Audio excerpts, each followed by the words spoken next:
An incredibly beautiful, and at the same time terrifying mythical animal stands proudly in the middle of a snowstorm, as if merging with the snowfall, and stares with its mesmerizing green eyes. In front of the monster stand two men, one of whom, Steve, encounters such a creature for the first time, and with horror in his eyes, asks about the nature of the unknown monster. The second one is the captain of a combat squad. He has already met the ruler of the snowy plains and even tells his stunned companion his name, the sorcerer Bayless. But this does not stop his heart from beating wildly from fear. And to understand how these three met, let's go back half a day to our civilized world, where an unsuspecting Steve stands in the middle of the street looking at a new message from his boss. After some time, having read another stupid task from his boss, the enraged young man begins to shout and complain at his phone as if he were talking to his stupid boss. And while the guy is cursing his phone, imagining his boss's face, a huge fish suddenly falls on his head. Blood gushes from the site of the blow. Before Steve can even understand what happened, he suddenly loses consciousness and falls on the spot. And passers-by, seeing this scene, rush to call the emergency services, while simultaneously discussing the situation and feeling sorry for the young guy. After losing consciousness, Steve and his phone end up in a time rift. Suddenly a loud voice is heard, announcing that the corrector has been found. Hearing an unfamiliar voice, the hero tries to open his eyes but fails. Consciousness slips away, and he again falls into a deep sleep. Suddenly, a huge creature appears in space, the color of the starry sky and with mystical purple eyes, which at first glance resembles a huge cat or a fox. Passing through some portal, the creature appears next to the guy and accidentally clicks on the phone, starting the installation process. Suddenly, the spatial rift appears again. This was unexpected even for the mythical cat. Suddenly, the crack starts sucking Steve in along with the unknown creature, and as the guy gradually disappears, another notification is heard with words about the spirit star. In an instant, Steve, enveloped in a purple aura, falls from the sky, from that very rift, and finds himself in the snowy mountains. Not far from where the hero fell is the headquarters for providing assistance in natural disasters in the snowy plains. The appearance of the other world does not go unnoticed, the headquarters worker, having noticed the energy fluctuations that increase the norm, immediately reports this to Mr. Zuo, and with his permission sends a combat team there. At the same time, our hero is still lying unconscious in the snow, and next to him, our unknown mythical creature is guarding him. A pack of wolves runs up to the guy with the obvious intention of feeding on him, but as soon as the mystical creature sees them, it immediately imitates their appearance, only with a size much larger than all the wolves, and drives the entire pack away from Steve. After the wolves leave, a rescue group appears. Rescuers quickly find the guy with the help of a four-legged detective. Finding an unconscious person, the guys professionally refuse first aid, and seeing a huge wolf next to him, they are not even surprised. Seeing traces of predators, rescuers assume that this snow wolf is the boy's spiritual beast, and it is thanks to his protection that the young man is still alive and well. While the squad members discuss the situation among themselves, Steve wakes up and feels terrible pain in his body. Opening his eyes, the hero gradually begins to come to his senses, gradually remembering his past. Among the memories, there were both clear and blurry memories. After some time, Steve, seeing that there is a lot of snow around, realizes that he has been transported. And the first thing our smart guy thinks about is that in such a situation, he should have received some kind of superpower, cheats, or special skills. But not feeling any special changes in his body, he starts screaming at the sky where, in his opinion, the gods or unknown forces are located who sent him here. Seeing this scene from the outside, the rescuers begin to think that the young man is not very smart or hit his head when he fell. While some are deep in thought, other members of the squad inform the captain that the identity of the victim has been established. After reading the file, they learn the boy's name and age, namely Steve, 18 years old, as well as his place of residence, school, and college, where the high school student was going to enroll. Most importantly, the squad learns that Steve is an orphan of a fallen hero, and it was with his appearance that all the people who suffered from the Beast Uprising were identified. Which means only one thing: this boy needs to be protected.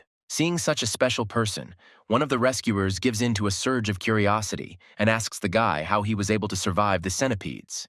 But Steve doesn't have time to answer, because behind his interlocutor's back appears that huge creature, the sorcerer Bayless. Seeing the beast, the captain explains to the surprised boy who it is and suggests that he cannot write on them, Before the beast attacks, a rescue group takes Steve back to the city. Upon arrival at headquarters, the victim is given the necessary assistance, and all wounds are bandaged.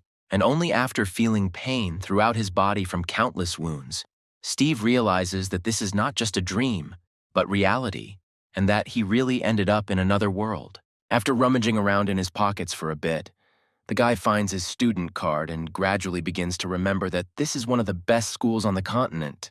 To better understand the essence of this world, Steve turns on the TV and starts watching the news, trying to compare what he saw and heard on the program with his memories. And suddenly, unexpectedly, the news shows the main daytime wanderer, Sean, who was in the same place where the guy was found.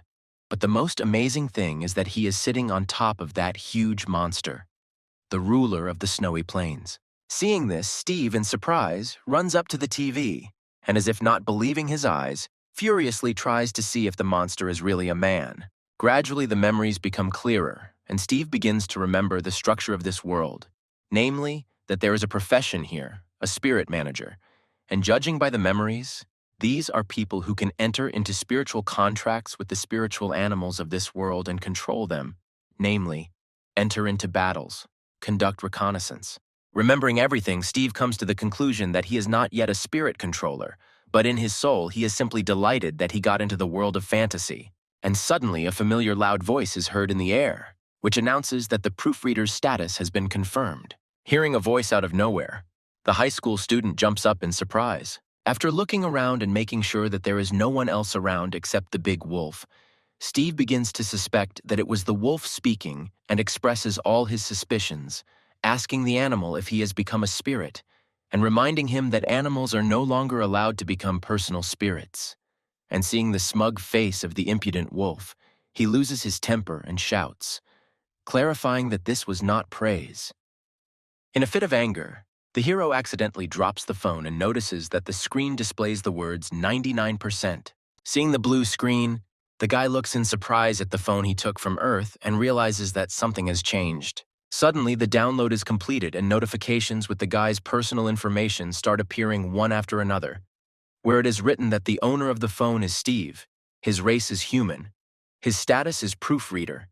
Then there is a list of skills, including the passive skill animal language, which helps to communicate with spiritual animals, and the active skill golden hands, which allows the owner to pet the contracted spiritual beast and use spiritual power to develop its abilities. The last notification gives a task for a newbie. Namely, it informs that you need to conclude a contract with a spiritual beast, and for completing it, a system function will open. A camera, after reading all the notifications, Steve is delighted with the understanding that he has a system. Overjoyed that he actually got the cheat, the hero shouts that he wants to become the kami of the new world. Having calmed down a little, Steve begins to think about the information received. Looking at the wolf, he thinks about the skill of golden hands, namely how this skill works. Will the wolf become bigger if he just pets it? In order to test his theory and become a spirit controller, he hugs the wolf with all his might.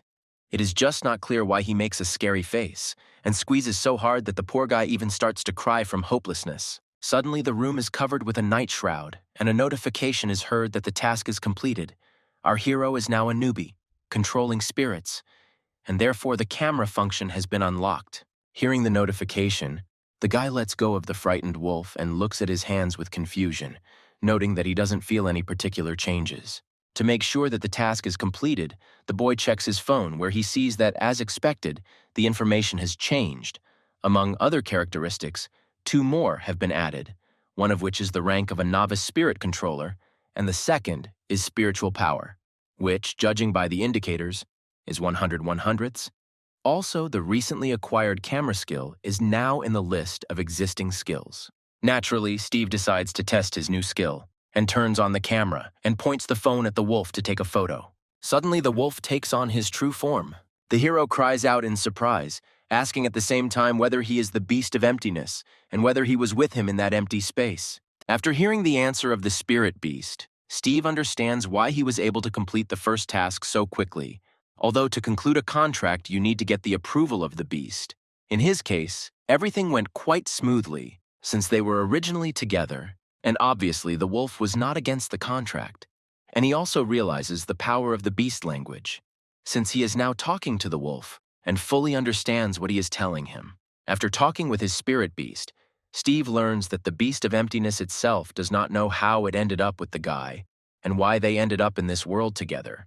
So in order to find out the answers to his questions and go home, he was not against their contract.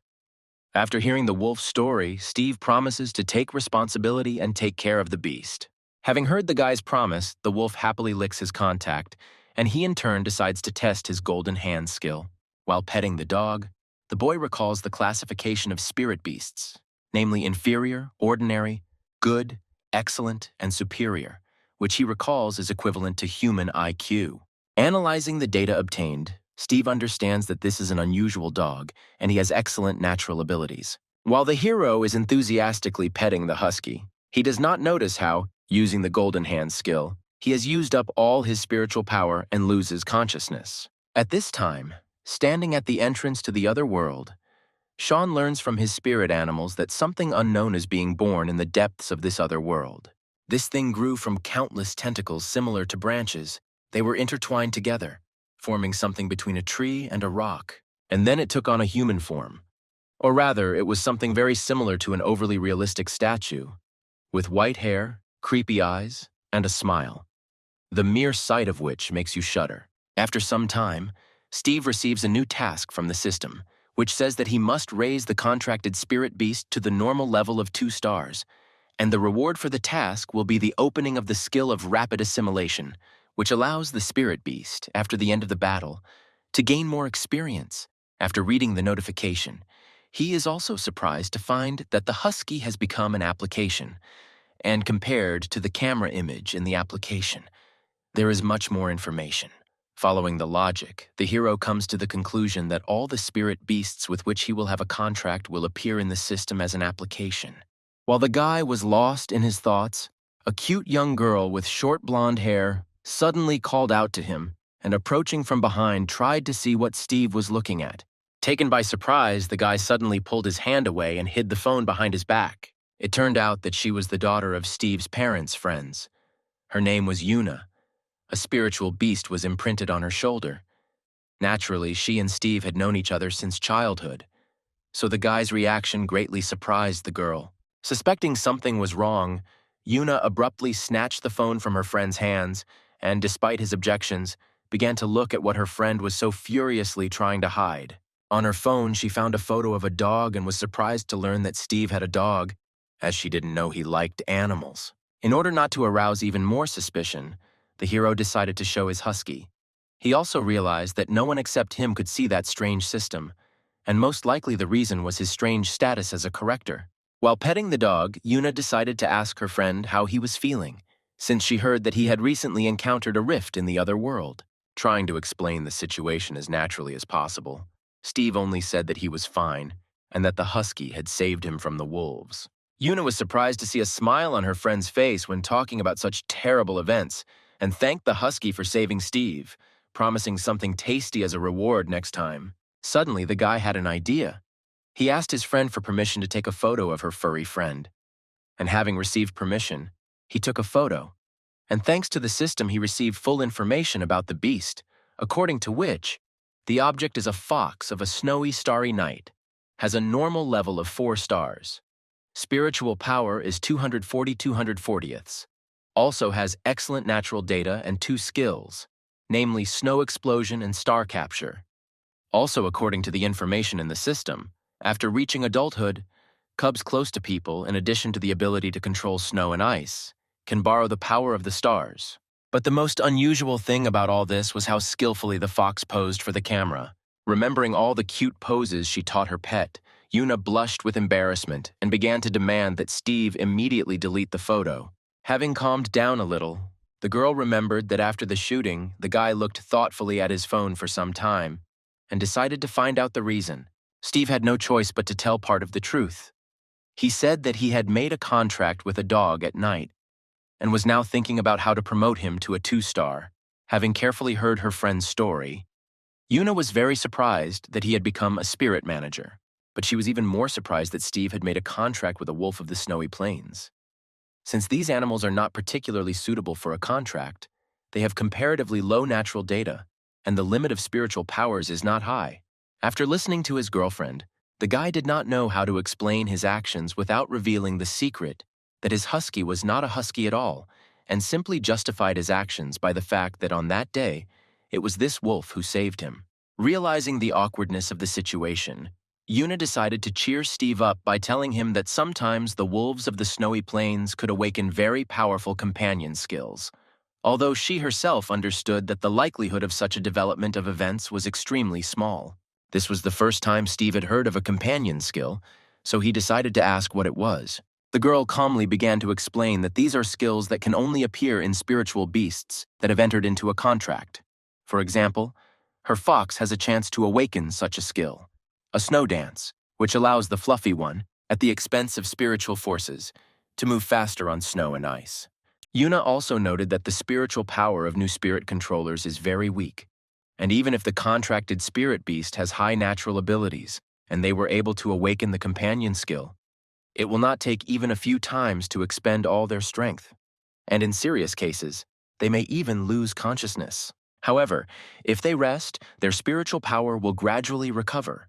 In simple terms, it is similar to the MP value in games. When Steve asked how to increase spiritual power, the friend replied that every time the contracted spiritual beast made a breakthrough, the contract would feed the spiritual power of the spirit manager. Both sides would complement each other and grow together. This is the original purpose of the spiritual contract. However, there are natural resources and treasures that can directly increase the spiritual power of the spirit manager. But these are not things that can be accessed so easily. Having heard such a detailed and comprehensive answer to his question, Steve decided to ask about the limit of spiritual power, namely, whether they are the same for the beast and the manager. Yuna also answered this question, saying that the redistribution of the power of a spiritual animal depends on the race and level, and it naturally increases. All that is needed is a breakthrough. While the girl answered the questions in detail, the wolf and Steve listened very attentively. The guy even tried to write everything down so as not to forget anything. Having finished her explanations, Yuna decided to return to her friend's question about raising the husky to the usual 2-star level and offered her fox's help, namely, joint training. The guy immediately became wary because the star fox was much higher level and the fight could be dangerous for his dog. But at the same time, he was looking forward to the amount of experience that could be obtained for a fight with a 4-star spiritual animal. The girl promised to be lenient and launched her fluffy creature forward. Our big wolf cub stood and looked at the little fox with confusion. Yuna, having calculated all the strengths and weaknesses of her beast and its opponent, gave the first command, to use a snow explosion and block the view. At that very moment, a multitude of small pieces of ice flew straight at the husky's face. The stunned dog didn't even have time to react. Steve, seeing his spirit beast's confusion, rushed to help, shouting at the wolf to dodge and hit his opponent with an icy breath. The dog carried out the command, but its view was already blocked, so the attack had no effect. Steve, due to his inexperience, realized his mistake too late. Yuna continued to skillfully control her beast. While the guy gave 2 thoughtless and impulsive commands, Husky continued to follow Steve's commands, trying to stay on his feet in this uneven fight. The fox, in turn, confidently walked towards victory. At some point, the angry wolf lost control of himself, almost taking on his true form.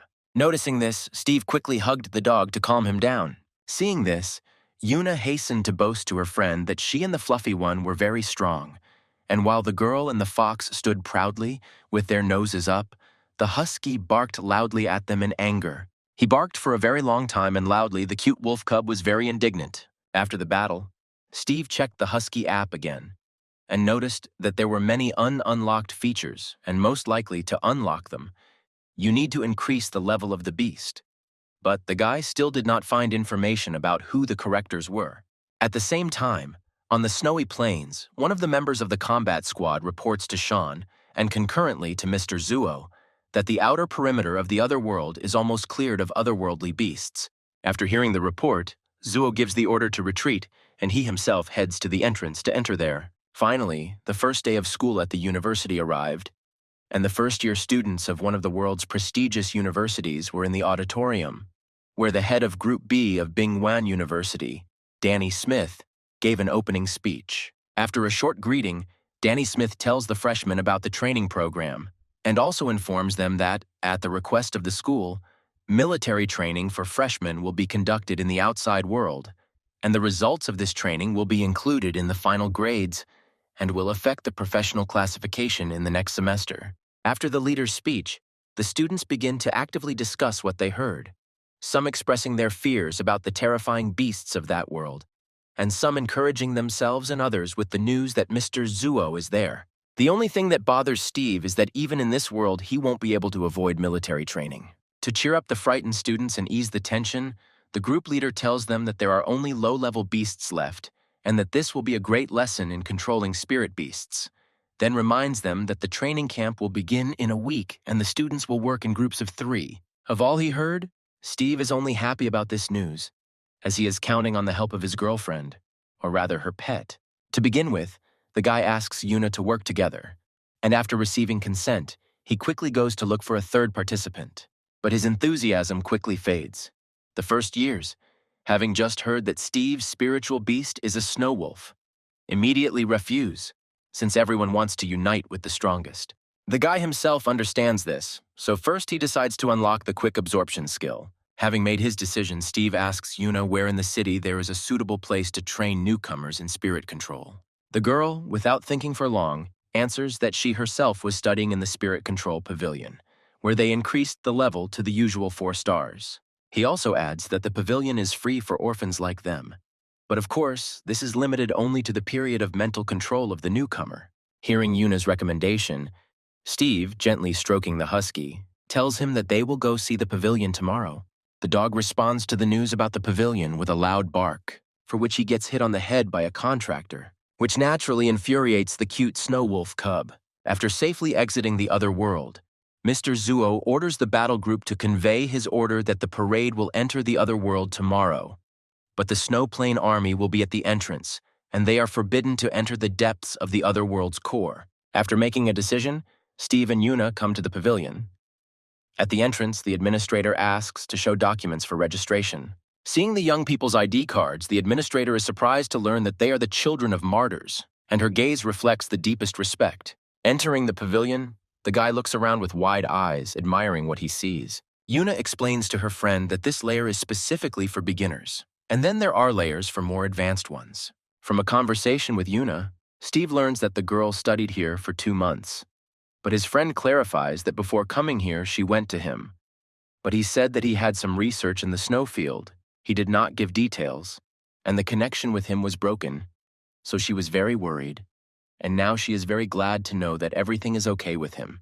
After hearing Yuna's story, Steve couldn't remember what exactly he was looking for or researching. While Yuna was looking for a place to train, the guy couldn't remember what exactly he was hiding from his friend. Having found the right place, the girl noticed that her friend was deep in thought and did not even notice her. In order to bring Steve down from the sky to the ground, Yuna pulled the guy by the hood with all her might. Taken by surprise, Steve reflexively grabbed the husky by the tail. The girl, in exactly this form, dragged her friend and his dog to the right room. Opening the doors, the students saw the caretaker, who immediately recognized Yuna and was the first to greet her, and asked the reason for the girl's arrival, since she had 4 stars and there was no point in starting a normal difficulty test. Yuna quickly denied everything, replying that she had simply brought a friend today. As the conversation progressed, the caretaker told us how much he admired the upbringing of the fox Yuna, and still remembered how she took 3rd place on the list of permits for 1 star. Seeing that her friend didn't understand what she was talking about, Yuna proudly showed the list on the wall and boasted about her achievement, not forgetting to clarify that those who can get on the list can receive many awards, which is how she got 4 stars. Hearing about the awards, Steve's eyes lit up with determination. He was already anticipating his victory. Seeing the boy's interest, the trainer decided to clarify whether he was going to pass the test and where his beast was. When Steve introduced his beast, the caretaker was stunned. He thought it was a joke, but Yuna confirmed that it was true. Realizing that this was no joke, the man read a long tirade about how slim the chances of winning were with such a spiritual beast. What he heard angered Steve, and he responded with only 1 sentence, firmly stating that only by trying would they know. Reluctantly and worriedly, the warden nevertheless allowed the boy to take the test, having notified the medical staff in advance. Seeing Yuna's look, the coach asked her if she was worried about her friend. to which he received a very laconic and clear answer that she believed in Steve. The hero and the wolf entered the testing simulator. Soon the first snow bull appeared. Steve immediately ordered the husky to jump up and attack the enemy in the neck, and also reminded him not to show his true form. The wolf understood everything and agreed. Immediately after the contractor's command, the dog rushed into battle. The fight was not easy. At some point, the wolf got distracted. Noticing this, Steve shouted loudly, prompting the husky to look around. Hearing the warning, the wolf focused all his attention on the enemy. The fight was difficult. Both animals were badly wounded, but the wolf had no intention of giving up. Having seen such a tough fight, the caretaker was surprised to realize that this wolf was special, because despite all the wounds, he continued to get up. Yuna also watched the fight with bated breath. On the screen, a dozen boars were seen surrounding a wolf. Husky continued to take hits from his enemies. Suddenly, the wolf acquired an unknown strength. His eyes glowed with determination, and his body exuded an unknown aura. Yuna and the caretaker were simply stunned. None of them had ever seen a snow wolf with a red aura. They did not understand what was happening, although the trainer felt that he had seen something like this somewhere before, but he could not remember where exactly. At the same time, the fight continued. The husky was not going to give up. The boars were surprised by the wolf's terrifying roar. The girl and the caretaker were also standing in front of the monitor and watching with complete misunderstanding. The caretaker was extremely surprised to notice that the wolf had the intimidation skill, since this is a skill that only the ruler of the population has. But in this situation, this skill was useless. Under normal conditions, the boars would have already run away headlong or they would have been stunned. But these boars are not real, but only simulations. Therefore, they have no self-awareness and intimidation does not work on them. But Steve and the dog did not give up. They continued the fight. The snow boars continued to attack from all sides. Yuna already clearly understood that this was not a simple snow wolf in front of them. Suddenly, Steve realized that something was wrong with the husky. He became much stronger. The guy began to suspect that the beast was using the abilities of his main form in order to confirm his suspicions. He hurried to check the application on his phone. Having read all the characteristics, the guy found only one oddity, the blessing of an unknown creature. What it was, and when it appeared, he did not know. But he assumed that the red fog was it. The ferocious and irritated wolf continued the fight. Suddenly, the caretaker remembered where exactly he had seen such an aura. This fog was very similar to the bloody aura of the Kui Mu wolf, but this is the legendary race of the true ancestors of wolves, and it was not clear how it could appear in the body of a snow wolf. The caretaker was confused. He couldn't believe his eyes. He witnessed the awakening of a bloodline. And what's more, it was an ordinary one-star spiritual beast. And what's even stranger is that this beast was a snowy plains wolf. While the man was deep in thought, Yuna was happy for her friend that he would be able to successfully complete the test. The coach noted that at this rate, Steve would not only pass the test, he could even take first place on the list. Having heard such good news, Yuna began to scream even louder and wish her friend victory. However, she didn't have time to shout victory chants for long, as the caretaker reminded her that the boy wouldn't hear them anyway. Steve supported his spirit beast with all his might. Receiving the boy's full support, the husky confidently moved forward. While the young man with the wolf did not see the end or edge of these boars, suddenly the phone rang. Another notification from the system about the increase in level. With the increase in level, some new skills were also unlocked. Steve studied the new skills carefully and couldn't shake the feeling that the wolf had leveled up specifically for this situation. As the husky leveled up, it became easier for him to defeat opponents. Seeing the strength of his beast, Steve was glad to realize that now the test would be easy to pass. The wolf also felt the full power of his new abilities and proudly destroyed enemies without much effort. The longer he watched the fight, the more the trainer could not understand whether this wolf was really one of those snow wolves that he knew, because an ordinary wolf of the snowy plains would have difficulty defeating even one boar. But this one had already passed half the test, but was not even tired. On the contrary, the further he went, the faster and more accurate his attacks became. Snow boars were still appearing in the simulator. The goal of 200 boars seemed endless, but Steve had no intention of giving up. Despite their fatigue, the hero and the wolf boldly and stubbornly moved forward, gradually reducing the number of enemies. A few more attacks and the number of remaining enemies was 0. Steve and his beast walked proudly out of the testing room. The caretaker was surprised to see that the rating on the screen had changed.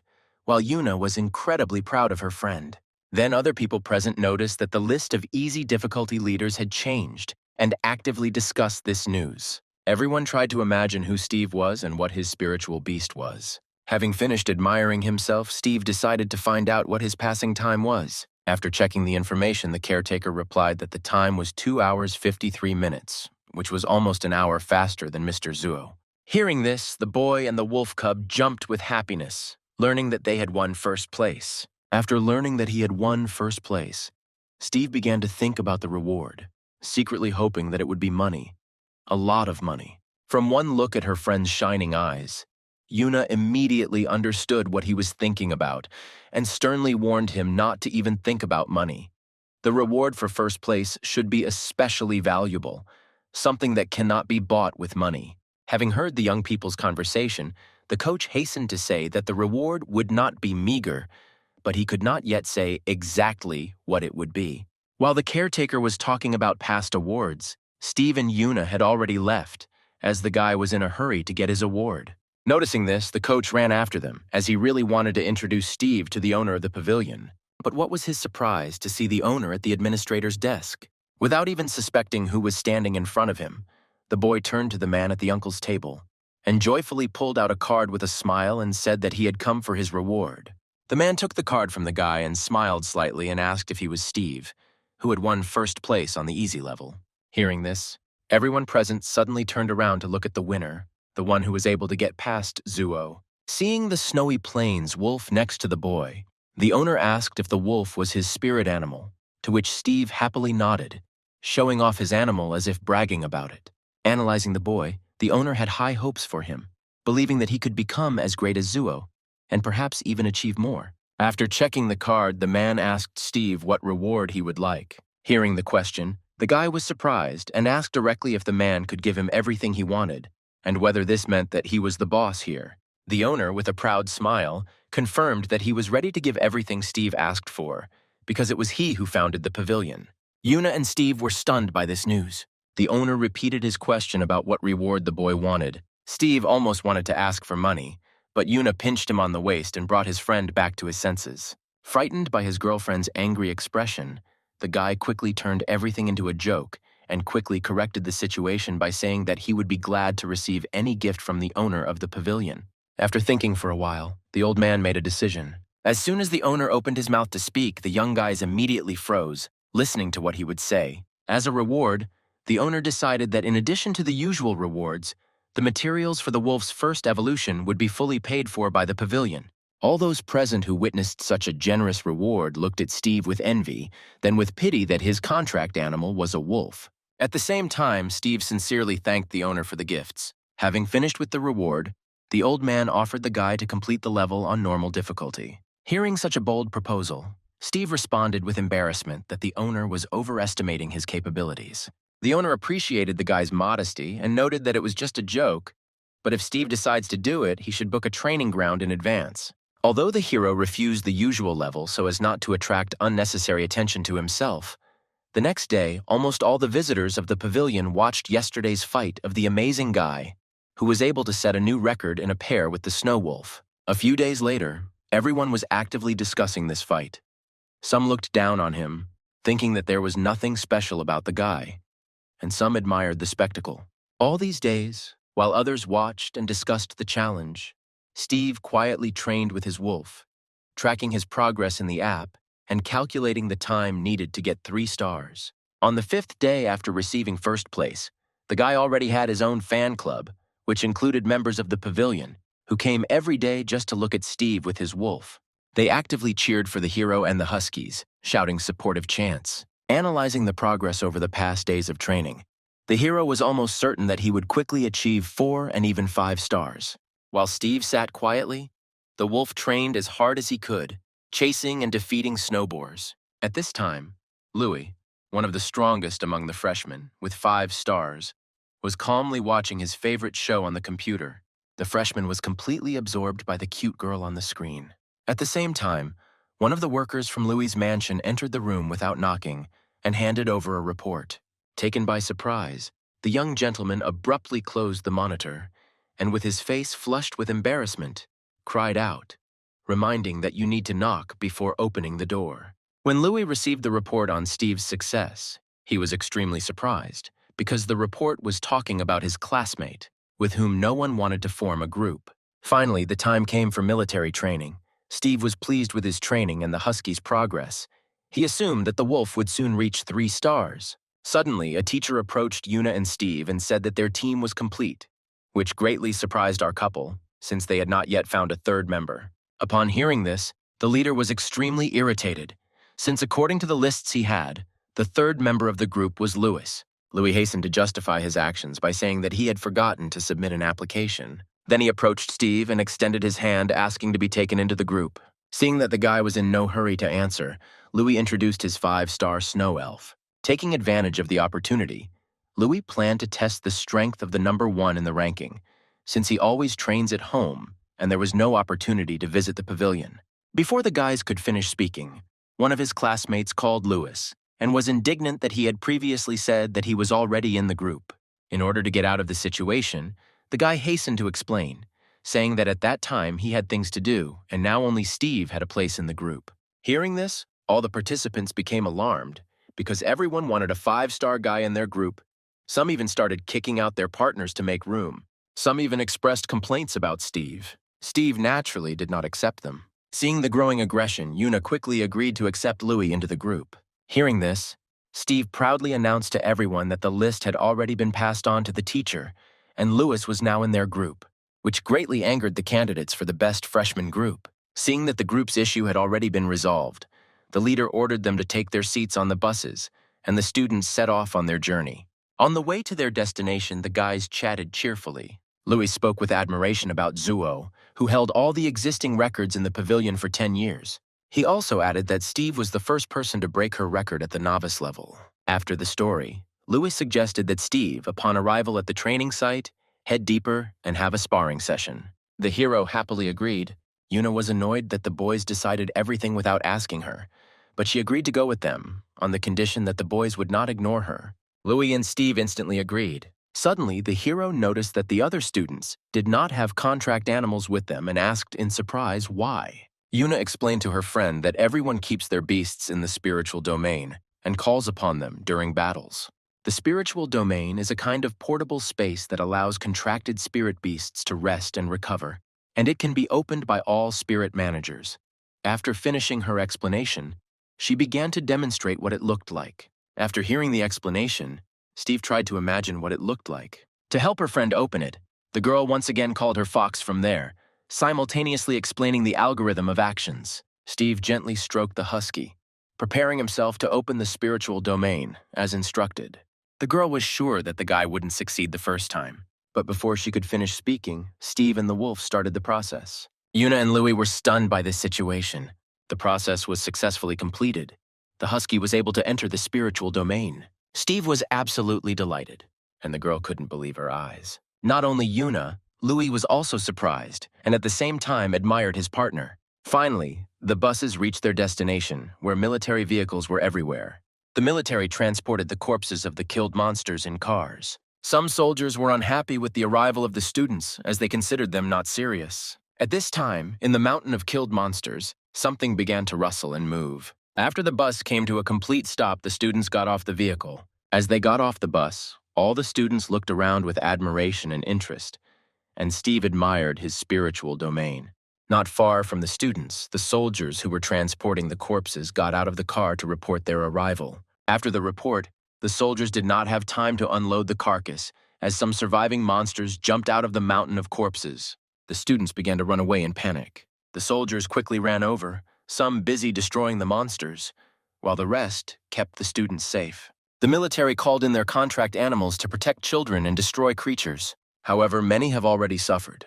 The otherworldly centipedes attacked everyone in a row, and the military realized that they did not have enough people. At the moment when one of the monsters was preparing to attack the student, the husky attacked the centipede and pushed it away from the girl. Steve's group joined the fight. While the hero and Yuna were dealing with the monster, Louis was helping his classmate to get up. Steve and his wolf were determined to fight. The husky rushed into battle, and here stood a low-level wolf cub with 2 stars against a huge, normal-level centipede with 7 stars. The wolf struck first. Lewis and Yuna with the fox also helped in the fight. Steve gave the husky commands with determination. The wolf used his best skills, but the blows had no effect. While the brave trio of first-year students fought, risking their lives, the rest of the students ran away in terror. Finally, the strongest student in the group sent his elf into battle. In order to defeat an enemy that was far superior in strength, the spirit beasts united and decided to fight together to strike the enemy with a combined force. In order to protect the students, the leader also summoned his spirit beast. During the battle, the hero and his friends realized that these creatures do not know how to attack from a distance.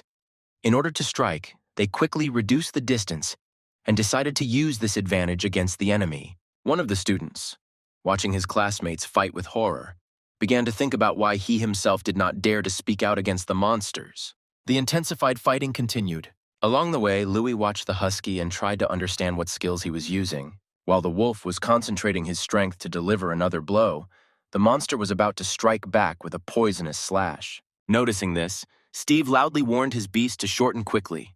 The teacher watched the students fight from the side. Analyzing their fight, Denny comes to the conclusion that the first years have offensive skills, since they were able to hold out for so long. Other students watched from the bus outside. Steve and his team launched joint attacks on the enemy.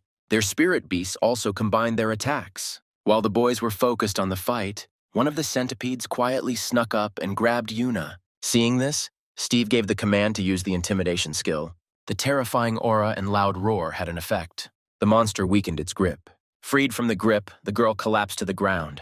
The leader, watching the battle, was surprised to notice that the low-level snow wolf had an intimidation skill. Noticing the monster's confusion, Yuna shouted for the boys to use this opportunity to quickly attack. Hearing the command, the husky struck the enemy again. Having made sure that the contractor was okay, the fluffy one also rushed into battle. The joint attacks continued. Steve and Louis devised a joint attack. The plan was for Louis to strike before the centipede came to its senses. After such a long battle, the monster weakened a little. After a series of powerful blows, Steve noticed that the monster's weak point was the abdominal cavity, and hastened to warn his friends to hit exactly that point. Having discovered the enemy's weakness, the spirit beasts launched an attack with renewed vigor. The monster was hit from all sides at its weak point. The leader, watching the fight, was pleasantly surprised that the first-year students were able to find a weak spot and launch an effective attack. Finally, the fight was successfully completed and the monster fell dead. But the girl couldn't calm down so easily. She took out her anger on the corpse, posthumously kicking the terrible monster. At this time, Snow Elf Louis reported that he could no longer sense the centipede's life force. Seeing the guy's grand victory, some envied their courage, and some people sincerely admired it. After the battle, one of the soldiers ran up to the students to find out if they were okay and if there were any injuries. Yuna replied with a smile that everything was fine. Only the spirit beasts were very tired and needed rest. Hearing her answer, the soldier looks in surprise at the wolf sitting next to him, who does not look tired at all. Watching the fight closely, Denny realizes that although it was a team effort, it was the snow wolf that played the decisive role in the victory. Steve happily praised the Huskies for their victory. Suddenly, the guy received another notification from the system, with a message about raising the level to 3 stars, increasing the power of the soul, and improving some skills. The soldier quickly thanks the students for their help and apologizes for the oversight the soldiers made. The class teacher joins the conversation and says that he will definitely report their achievements to the university. The military man also reports that another part of the army will be brought in to ensure that such an incident does not happen again. At this time, the soldiers continue to remove the corpses of the monsters. After the centipedes are destroyed, the leader allows the students to get off the bus. Getting off the bus, the frightened first-year students vied with each other to ask the leader about the terrible beast, and some even complained that they wanted to go home. Danny Smith answers in a stern voice what kind of creatures these are, and also notes that although these monsters are strong, but as they have already noticed, they are not invulnerable. They also have a weak spot, and by working in groups they can be defeated, as Lewis and his team did. One of the students did not believe the teacher, citing that Louis had 5 stars, while they had a maximum of 3. At the same time, another student's competitive spirit was awakened. In response to the first student's question, Danny Smith reported that at the time of the battle, the snow wolf had only 2 stars. This information was a complete surprise to the students. Everyone looked at Steve and his dog with surprise and confusion. Suddenly, the hero realized that the power of the otherworldly beast was different from the power of the spiritual beast.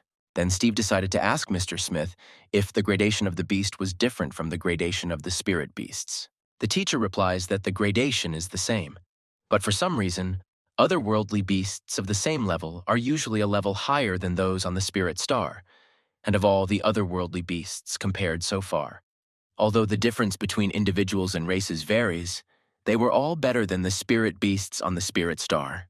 In his answer, the leader also mentioned the fact that there are 7 classes of spirit beasts on the spirit star, namely, Ordinary, Elite, Lord, Monarch, Legend, Holy Spirit, Disaster, and if the first 4 can be encountered, although the Lord and Monarch are very rare, then the last 3 levels are almost never encountered.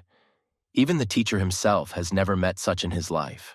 Mr. Smith goes on to say that according to legend, the appearance of a catastrophic spirit animal is accompanied by great disaster. For example, a tsunami, drought, or even volcanic eruptions. According to the story, it is a force that human beings simply cannot resist. After hearing the answer, the students had a very reasonable question.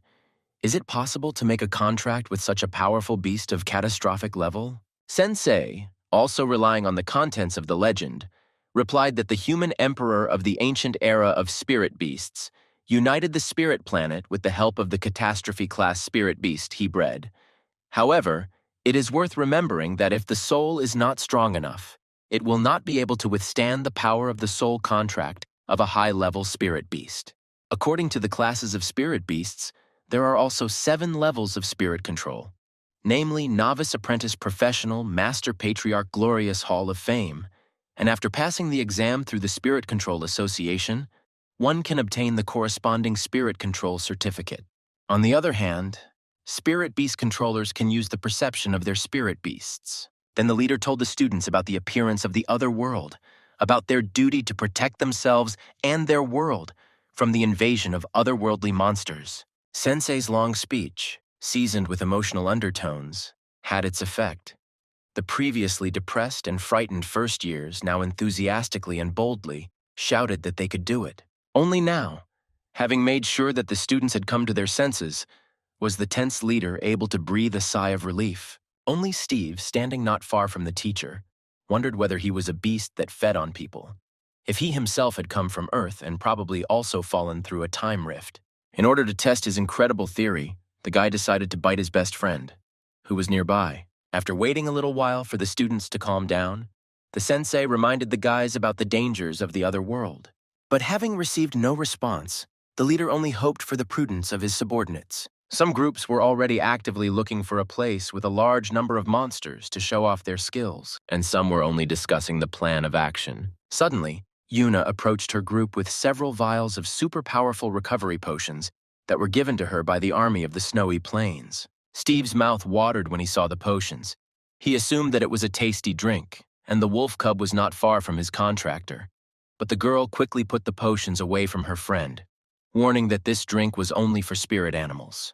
Lewis suggested that his group go deeper into the forest since no one had explicitly designated the area beyond which it was forbidden to go. Yuna quickly gave the husky a potion to drink, since the elf and the fluffy one had already taken their share and restored their strength, and agreed with her classmate's proposal. Steve also agreed with his friend's idea, and also expressed his suspicions that perhaps the incident with the centipede was not an accident, and that there was something wrong with the army. Too few people. Hearing the guy's suspicions, the team members also began to express their opinions. Yuna suggested that the military was not happy with their arrival, and therefore was deliberately causing trouble, while Lewis said that in his opinion, the teacher did not know about all this. Steve in turn clarified that this was the best possible option, but he suspected not the army itself, but that rift into the other world. The hero's fears caused concern among his friends, as Mr. Zuo personally investigated this portal, and if there is something there that even he could not suppress, then it is something truly dangerous.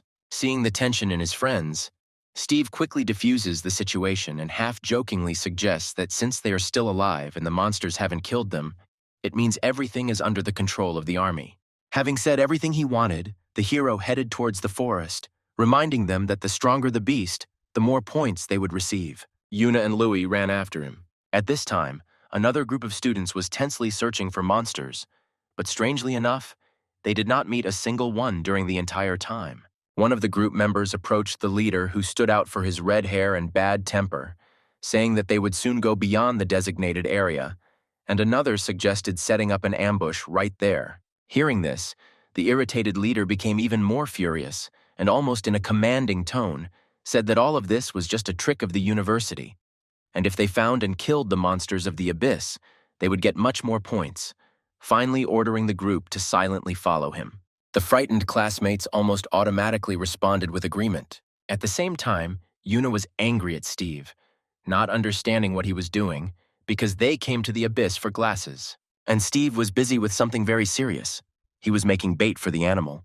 But it seems the girl didn't appreciate her friend's efforts and threw a snowball right in his face. Lewis tried to calm Yuna down a little, and it seems he succeeded, because Yuna also decided to help Steve with his art. An unexpected bark interrupted the fun. Husky told Steve that he felt some movement.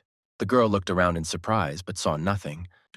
Louis was the first to notice where the sound was coming from. Suddenly, a white frog ran out of nowhere. Yuna was delighted to see a white frog with copper pupils, a snow toad, because she thought that these spiritual animals existed only in myths. The girl's eyes sparkled with admiration, and the boys continued asking questions about the toad. While the boys were discussing the incredible find, our wolf cub watched the frog with sparkling eyes. According to the information, the toad had weak combat capability, but its peculiarity lay in something else. Firstly, they are rare creatures in themselves. Secondly, they have a keen sense for valuable items. With the help of this ability, they easily find jewelry. Artifacts, however, often they simply cannot take them themselves. But it is precisely thanks to this ability that they do not have to think about evolution, because they find the items necessary for this themselves. Thirdly, they have the ability to hide, so they are very rarely found in their natural habitat. Looking at the snow toad, Yuna remembered a legend about a spirit tamer. According to legend, he went to the snowy plains with a group of adventurers. However, due to a snowstorm, he became separated from the group and was left alone. While he was wandering through the snowy plains, he found a half-dead snow toad. With the help of a special medicine, he saved her life and went with her to a mysterious place. And after the toad helped him find the treasure, she showed him the way to his comrades.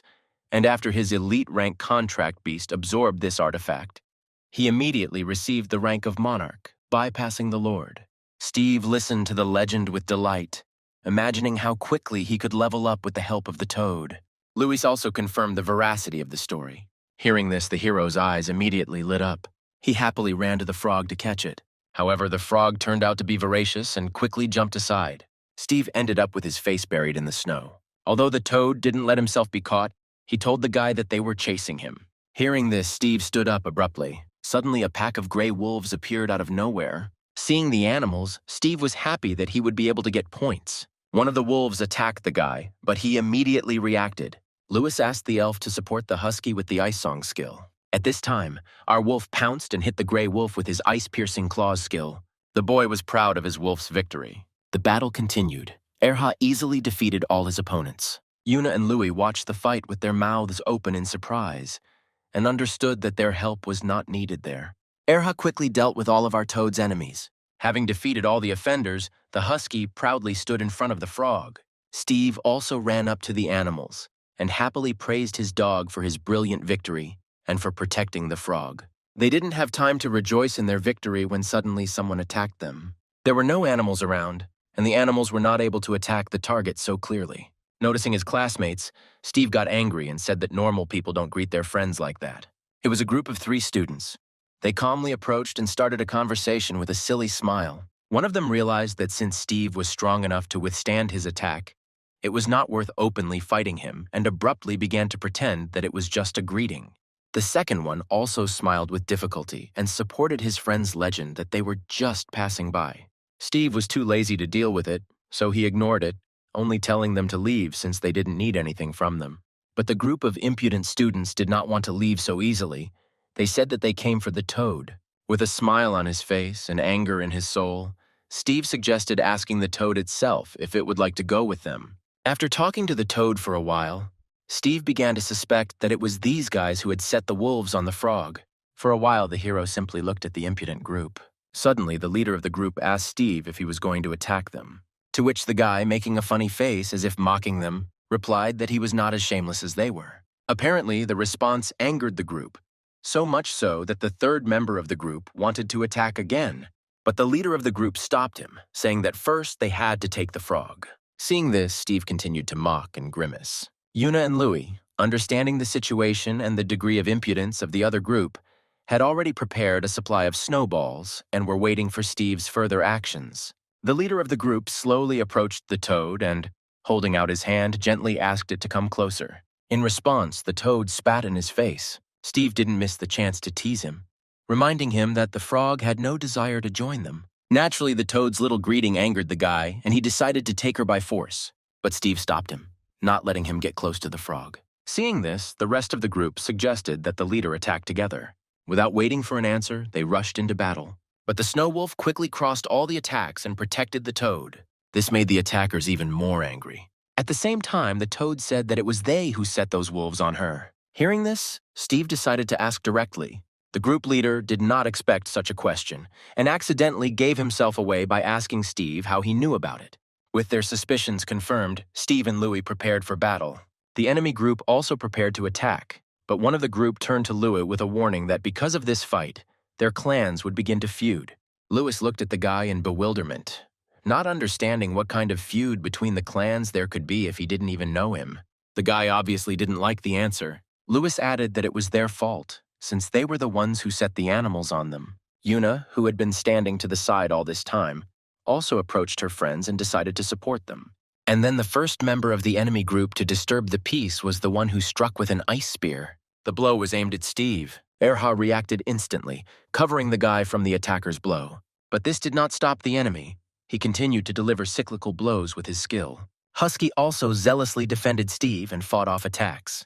Another member of the group began to comment on his friend's actions, boasting that his friend was a master of offensive abilities, and warning that if the guy did not want to get hurt, it would be better to give up the toad. Steve gave a clear refusal, justifying it by the fact that the frog itself did not want to join them.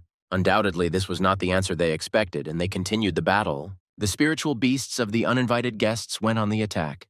Yuna also sent his fluffy friend into battle. Louis noticed that the opponents were fighting extremely unfairly. They directed all three attacks at the wolf, who was in confusion. With the help of the elf and the fox, the husky survived these attacks. Steve and his friends discussed this attack and also thought about their next moves. At this time, the opponents were simply stalling for time, waiting for the leader's special spell. Suddenly, Yuna noticed that one of the enemy's spiritual beasts, the ice snake, had disappeared from sight. Suddenly, a snake appeared right behind the snow wolf. The enemy's spirit beast began to conjure an ice prison. Ice spikes appeared right under the husky. After some time, the ice completely surrounded the husky and imprisoned him. The enemy was pleased with the successful completion of the plan. However, Steve was confident in his wolf's abilities. Such a worthless prison could not detain Erhu. We didn't have to wait long. The dog, having broken the walls of the ice cocoon, calmly walked out of prison. Suddenly, the once proud husky lost his balance and could barely stand on his paws. The enemy, overjoyed, said that it was all thanks to his brother's skill, who created a slippery ice surface so that the spirit beast could not move. But imagine their surprise when Steve responded to their praise with only a grin. The guy replied with disdain that there was nothing to brag about, since only one of their group had attacking abilities. And with an evil smile, he added that his wolf cub also had an attacking ability in his arsenal, Ice Death. Immediately on command, Erha began the attack. The enemy animals fled in terror, and not only they, their contractors were also horrified. Louis was also extremely surprised. While the opponents were in confusion, the wolf and the elf joined forces. Fluffy also joined the attack. While the battle was in full swing, Louis suddenly remembered and decided to ask Steve how he found out that it was these guys who set the animals on the toad. The guy was extremely surprised to learn that his friend understood spiritual beasts even without a contract. After some thought about how they were able to detect a snow toad that has the ability to hide, the boys come to a common conclusion. They assume that since the toad allowed itself to be discovered, it means that where it was found, there is such a treasure that must be protected, despite the danger of being discovered. Having narrowly avoided the final attack, the enemy discussed their next plan of action. It was decided to use hypothetical disputes to induce the animals into a berserk state. Seeing the animals in such a state, Steve and his friends were a little confused. The spirit beasts were too small to enter the berserk state. The wolf cub also mentally compared his opponents with the previously defeated centipede. After the comparison, the wolf cub felt relieved. The battle continues. After some time, the opponents were defeated. After the loss, the boys picked up their animals. They called off the summoning of the beasts so that they could recuperate in the spiritual domain. The toad and his protector proudly watched their offenders. Steve and his friends also saw off their friends with a smile. Apparently, the hero's kind words were not particularly appreciated by the losers. Steve was surprised that the boys still left, leaving the toad behind, and Louis explained that after the loss, they didn't have a chance. Yuna gently stroked the frog and suggested that they wouldn't be able to make a contract with the toad either. The frog suddenly approached Erhu. She croaked something and climbed onto the husky's head. Steve explained that she wanted to take them to one place. The guys didn't expect this. The hero already imagined a chest of jewels, the treasures to which the toad would lead. Discussing the upcoming find with anticipation, the children cheerfully followed the animals. Erha and the frog entered some kind of fog. Trying to catch up with them, Steve slipped and fell somewhere. It turned out to be a secret entrance to the cave. The toad said that there was a treasure hidden there. Louis and Yuna followed Steve. The boys looked around in amazement, studying the unfamiliar terrain. Afterwards, the boys followed the toad further. Finally, they reached their destination. It turned out that the treasure was a glaciation crystal. Yuna and Louis explained to Steve that this is an ability crystal that remains after the death of a powerful beast. Inside is stored the ability that the beast possessed during life. A spirit beast that absorbs such a crystal will also be able to absorb this ability. Steve anticipated that if the stone was kept by a snow toad, then most likely there should be a cool ability inside. Louis had a detector with him, with which they can find out what is inside the crystal. With the help of a detector, the guys found out that this is an evolutionary version of a snow explosion, a snow avalanche. Upon hearing the name of the ability, Steve offered to give it to the fluffy one, but Yuna refused, saying that the fox herself could awaken this ability. Then Steve offered it to Louis, but he also refused, thinking that although the crystal was valuable, he had other artifacts at home. The guys suggested giving the crystal to the snow wolf. Steve thought it was strange. He assumed that the ability was not particularly useful. But despite this, he handed the crystal over to Erhi. Husky held the crystal in his mouth but didn't know what to do with it. Seeing Steve's confusion, Louis suggested that Erhu should absorb him with spiritual energy. Having heard the method, the wolf began to absorb, and since the process would take about an hour, Yuna suggested that they rest a little and then go earn points. After the girl's proposal, Steve suddenly jumped, which greatly surprised his friends. He angrily remembered that he had to force those three to leave the thing from the animals. This came as a surprise to Yuna and Louis. Seeing his friend's misunderstanding, Steve quoted the teacher's words about the danger coming from more than just animals, meaning that if they had lost that fight, they would have lost their points. After their friend's explanation, Louis and Yuna realized that now they would have to fear more than just animals. After half an hour, the husky had completely absorbed the crystal. After absorbing Erha, he received the rank of a normal beast with 4 stars, and the maximum limit of spiritual power also increased to 450. Steve praised the dog and suggested that he go out and try out the new skill. Seeing that the boys were about to leave, the frog began to croak something actively. Steve translated the frog's speech for his friends, and it turned out that she wanted to stay close to Erha. This surprised Louis greatly, since newcomers can only make a contract with one beast. But Yuna suggested that since Erha was able to reach 4 stars in just a week, it was quite possible that making a contract with a second beast would not be a problem for Steve either. However, Louis insisted that during all this time, no one had been able to overcome this limitation. Neither in legends nor in ancient writings, there was no such mention. And at this time, Steve had already approached the frog to conclude a contract. The hero began to conclude a contract. The friends were stunned by what they saw, and the contract was successfully concluded. Louis advised Steve to hide it in a secret place so that others would not find out, to which the guy replied with a smile that there were no strangers here. After signing the contract, the hero hurried to check the application on his phone. The appendix described in detail all the characteristics of the spirit beast, in particular that the toad beast is an ordinary rank 3 stars. The condition is excellent, and also has the ability of stealth and treasures on 8 sides. Kvakushka explained the essence of the ability of the treasure from 8 sides. The toad randomly chooses one of the 8 directions and goes there. As soon as it finds the treasure, it returns to the master and gives the treasure to him. Hearing this, Steve asked the toad to activate this ability. Upon receiving the command, the frog immediately activated stealth and the ability to treasure from 8 sides. The children watched the frog's actions with surprise and discussed what kind of treasure she would find. Husky also watched his friend with interest. Having finished all their business, the guys headed towards the exit. As they left the cave, the first-year students became wary when they noticed unknown footprints at the entrance. Suddenly, animals appeared out of nowhere and surrounded the students. Lewis and his friends prepared to fight back, but suddenly Steve stopped them. He was going to fight them himself. The hero wanted to test his wolf's new abilities. With one attack, Erha swept away all the black wolves, and at the same time he fell down without strength, having spent all his spiritual energy. Even Steve didn't expect such a powerful attack. While Lewis and Steve were discussing the glasses, an angry Yuna was indignant at how they would dig up the thing if the husky had buried it during the attack. Then Steve, seeing his friend's angry expression, suggested that she take a rest, and that she and Louie would dig everything up themselves. The husky smelled something, and the boys started looking around. Turning around, they saw another group of animals. This time, Steve said he couldn't help because Erha had used up all his strength.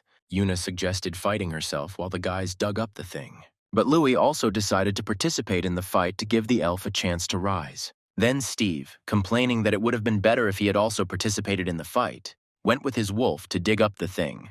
The next day, Louie and Yuna became worried when they saw their friend's face. Steve justified it by saying that the wolf's noise was keeping him awake, when in fact it was because he was using his skillful hands ability too much.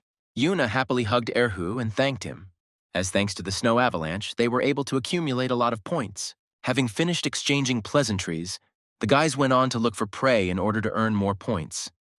This time, their path was blocked by centipedes. But after raising their levels, even animals with 7 stars were not scary for the heroes. Compared to the first day, they dealt with the animals quite quickly now, or rather the wolf alone could handle them. But there was one small problem. After using the snow avalanche, I had to dig the thing out. A group of more monsters and another avalanche attack on them. This skill helped the guys out too often. And this time too, having met another horde of animals, the guys sent the wolf cub forward, relying on his snow avalanche skill. But the attack failed.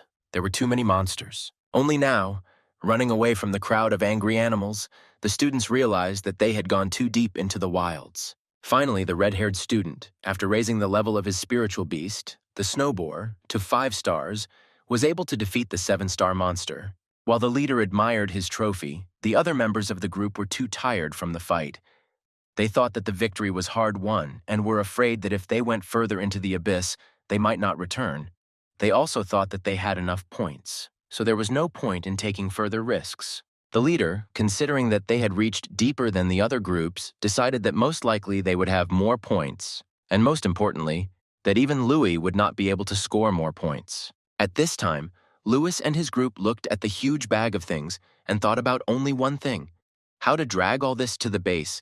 The only reasonable option seemed to be to ask the military for a cart. Finally, the decisive day arrived, the test was completed, and at the general meeting, the leader was going to announce the achievements of the first-year students and the results of the test.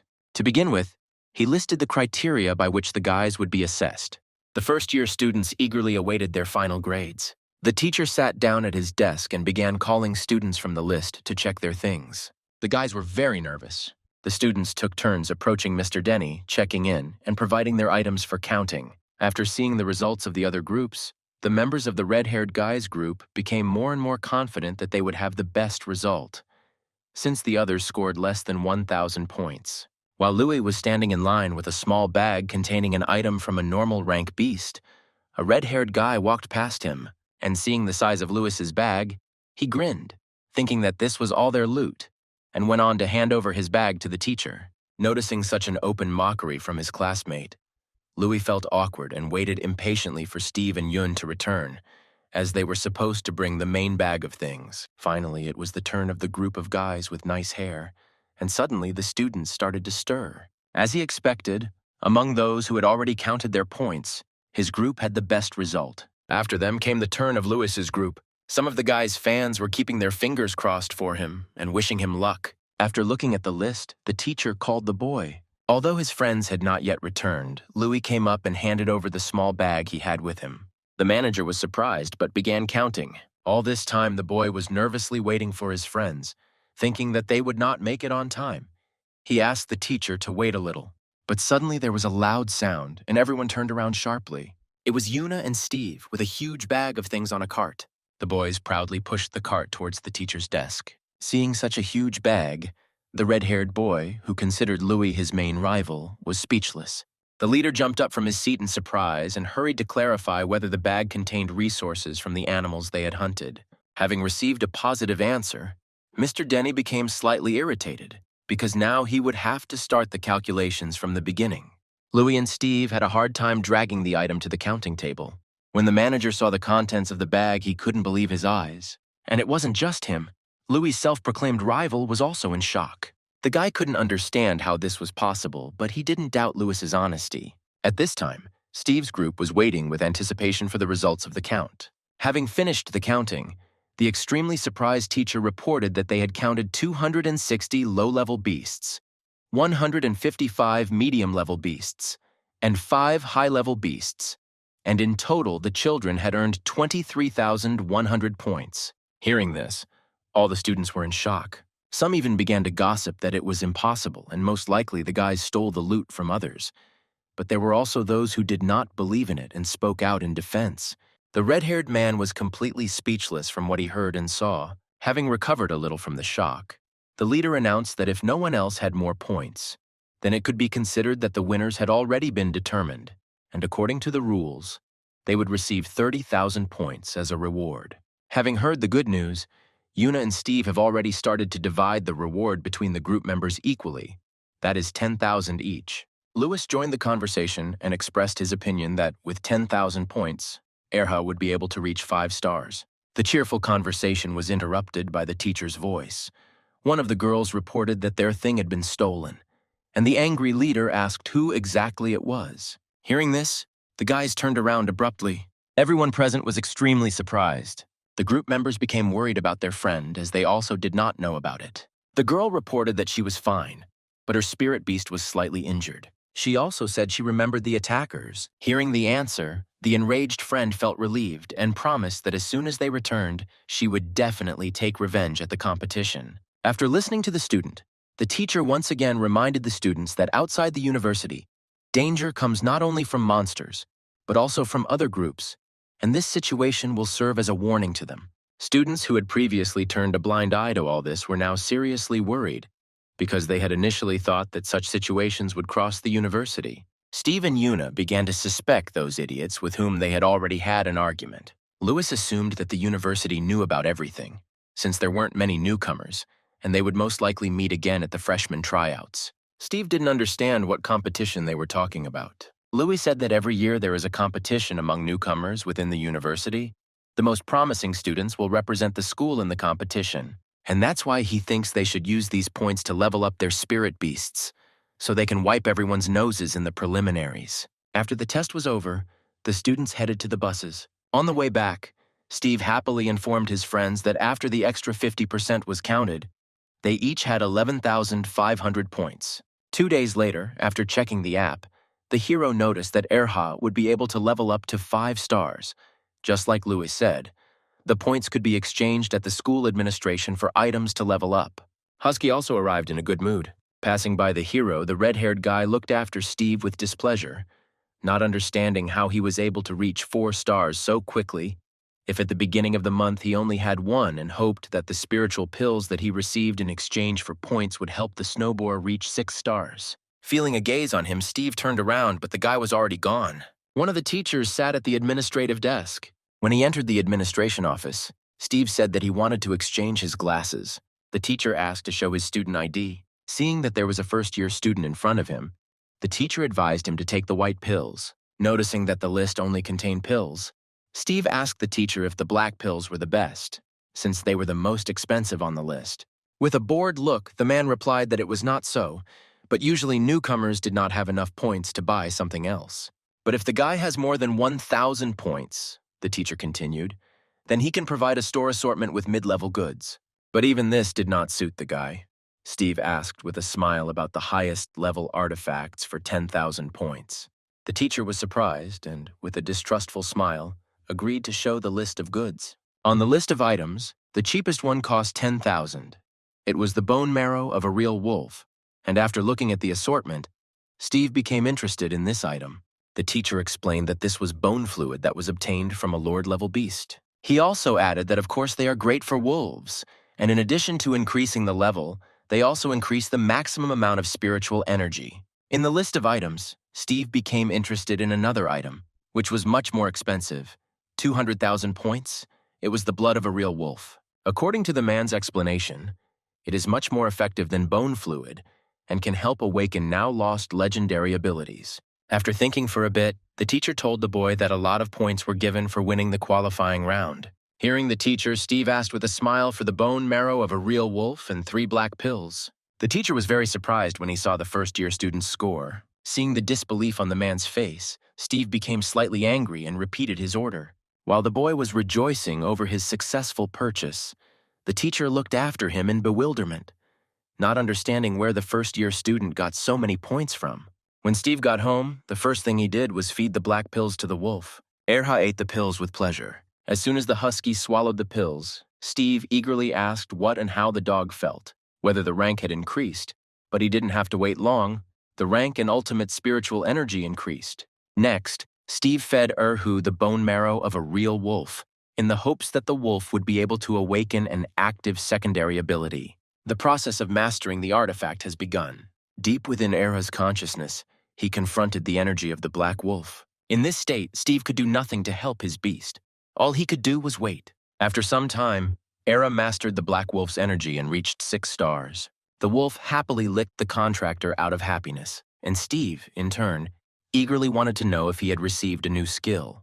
Without waiting for an answer, the guy decided to check the wolf's app himself. Steve was very happy to see that the husky had awakened its secondary night fighting ability. After reading all about the new ability, the hero decides to upgrade his combat skills in the energy management pavilion. Sometime later, Steve came to the arena where the fights were held. Unexpectedly meeting Louis, he asked if he was looking for an enemy. Noticing the guy standing a little further away with his spirit beast intervened in the conversation and asked Louis if he had come to watch Bao's fight, or if he wanted to fight again. Hearing the voice, the guys turned around. Steve was surprised to see the spirit of fire, and for Louis, meeting an old acquaintance was not unexpected.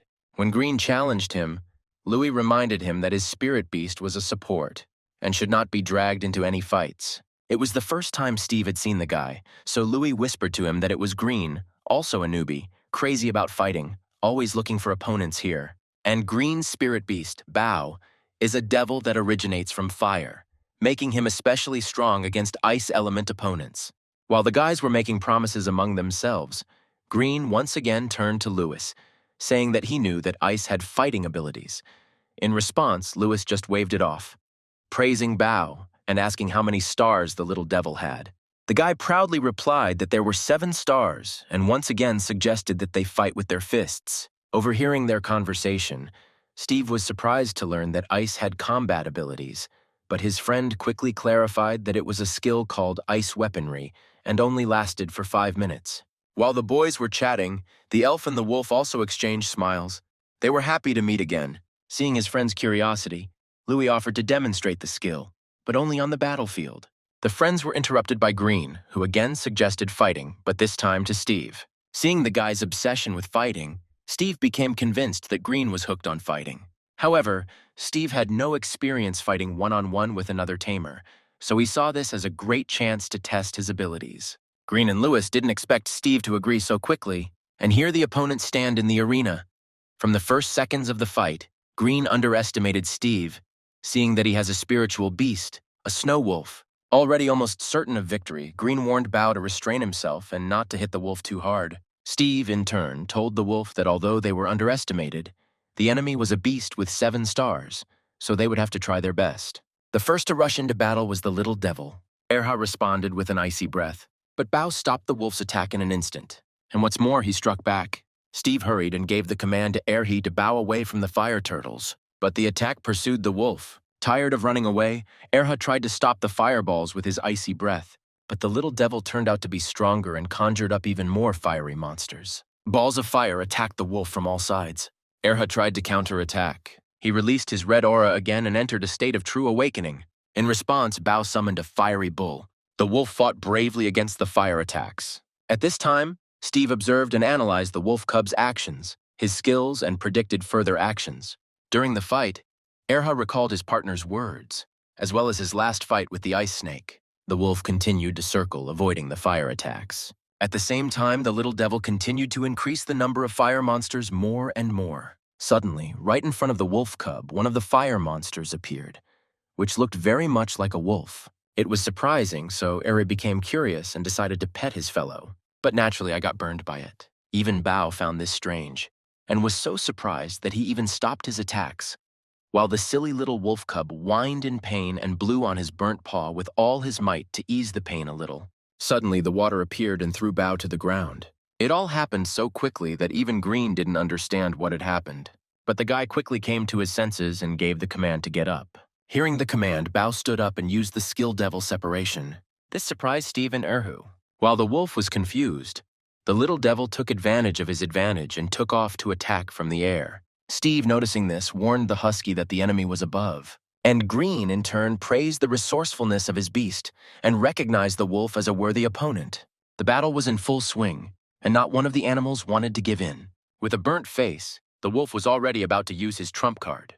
Green quickly noticed that Era wanted to use the snow avalanche. Although the guy hesitated a little from surprise, he quickly realized that the only thing that could withstand the snow avalanche was the fire giant. Before Era and Bao could attack each other, a male silhouette appeared out of nowhere between them. It turned out to be one of the teachers.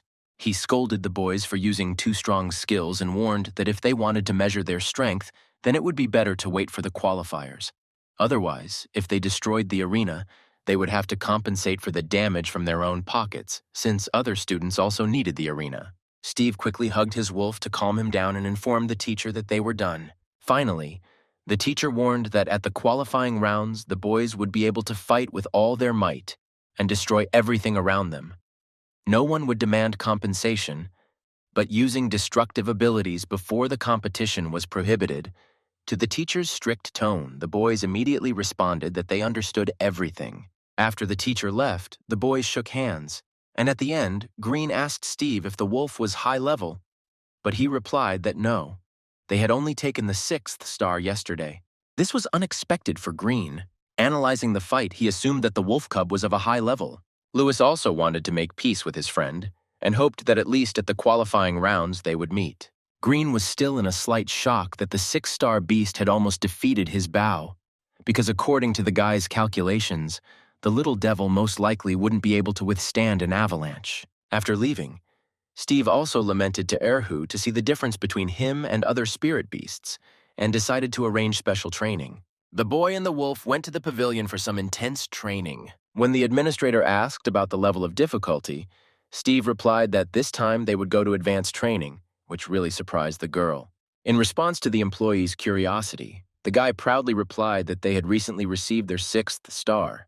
The girl was surprised by Steve's rapid growth, but calmly gave him the keycard for training. Taking the map, Steve went to the caretaker and said that he had come for an advanced training session. The caretaker recognized Steve's voice almost immediately and turned sharply to the guy to check if he had heard everything correctly. Steve replied with a smile that everything was correct. He and Era wanted to become champions at the beginners' qualifiers. The caretaker was perplexed, since Steve recently had only 2 stars, but still following the rules, he set up the room and let the guy in for training. But his heart was not in the right place, and he decided that he needed to tell the manager about it. Erha and Steve entered the room where they were surrounded by fog on all sides. The guy was in pleasant anticipation. The monsters in this level were ice tyrannosaurs. Animals from all sides looked at Steve and Erhu as if they were prey. At first, the freshman and his wolf were a little scared, but they still gathered all their will into a fist and decided to fight. Erha went on the attack. Steve watched and gave commands. First of all, he activated the night battle. The wolf began with an avalanche attack. At this time, standing behind the door, the caretaker was already informing the manager about everything. Having heard the news, the manager hurried to come, but before the manager could finish speaking, the caretaker said that there was no need for this, since Steve had already left. The guy came out with the wolf in his arms, barely dragging his feet from fatigue, complaining that the training was too scary. Erha, of course, got the 7th star, but it was too difficult to break through the skin of a Tyrannosaurus. After Steve walked away, The caretaker was speechless when he saw on the monitor that the guy had defeated more than 10 monsters. While Steve and the wolf were enjoying a well-deserved rest, the guy received another notification with a task from the system. The task was to raise the wolf to 9 stars, which would unlock the toad's special skill, Golden Touch, which evolves the artifacts that the snow toad brought. While the guy was deep in thought, someone entered the room. Seeing Steve's thoughtful look, the manager assumed that he had failed the training. Noticing the manager, the hero was very surprised and asked what he was doing there, to which the man replied that he was simply curious about how the training went and how many tyrannosaurs he was able to kill. With an awkward smile, Steve replied that it was only 12, and it would take a long time to rise from 7 to 9 stars. The manager consoled the boy in his own way, saying that even masters have difficulty getting through this training.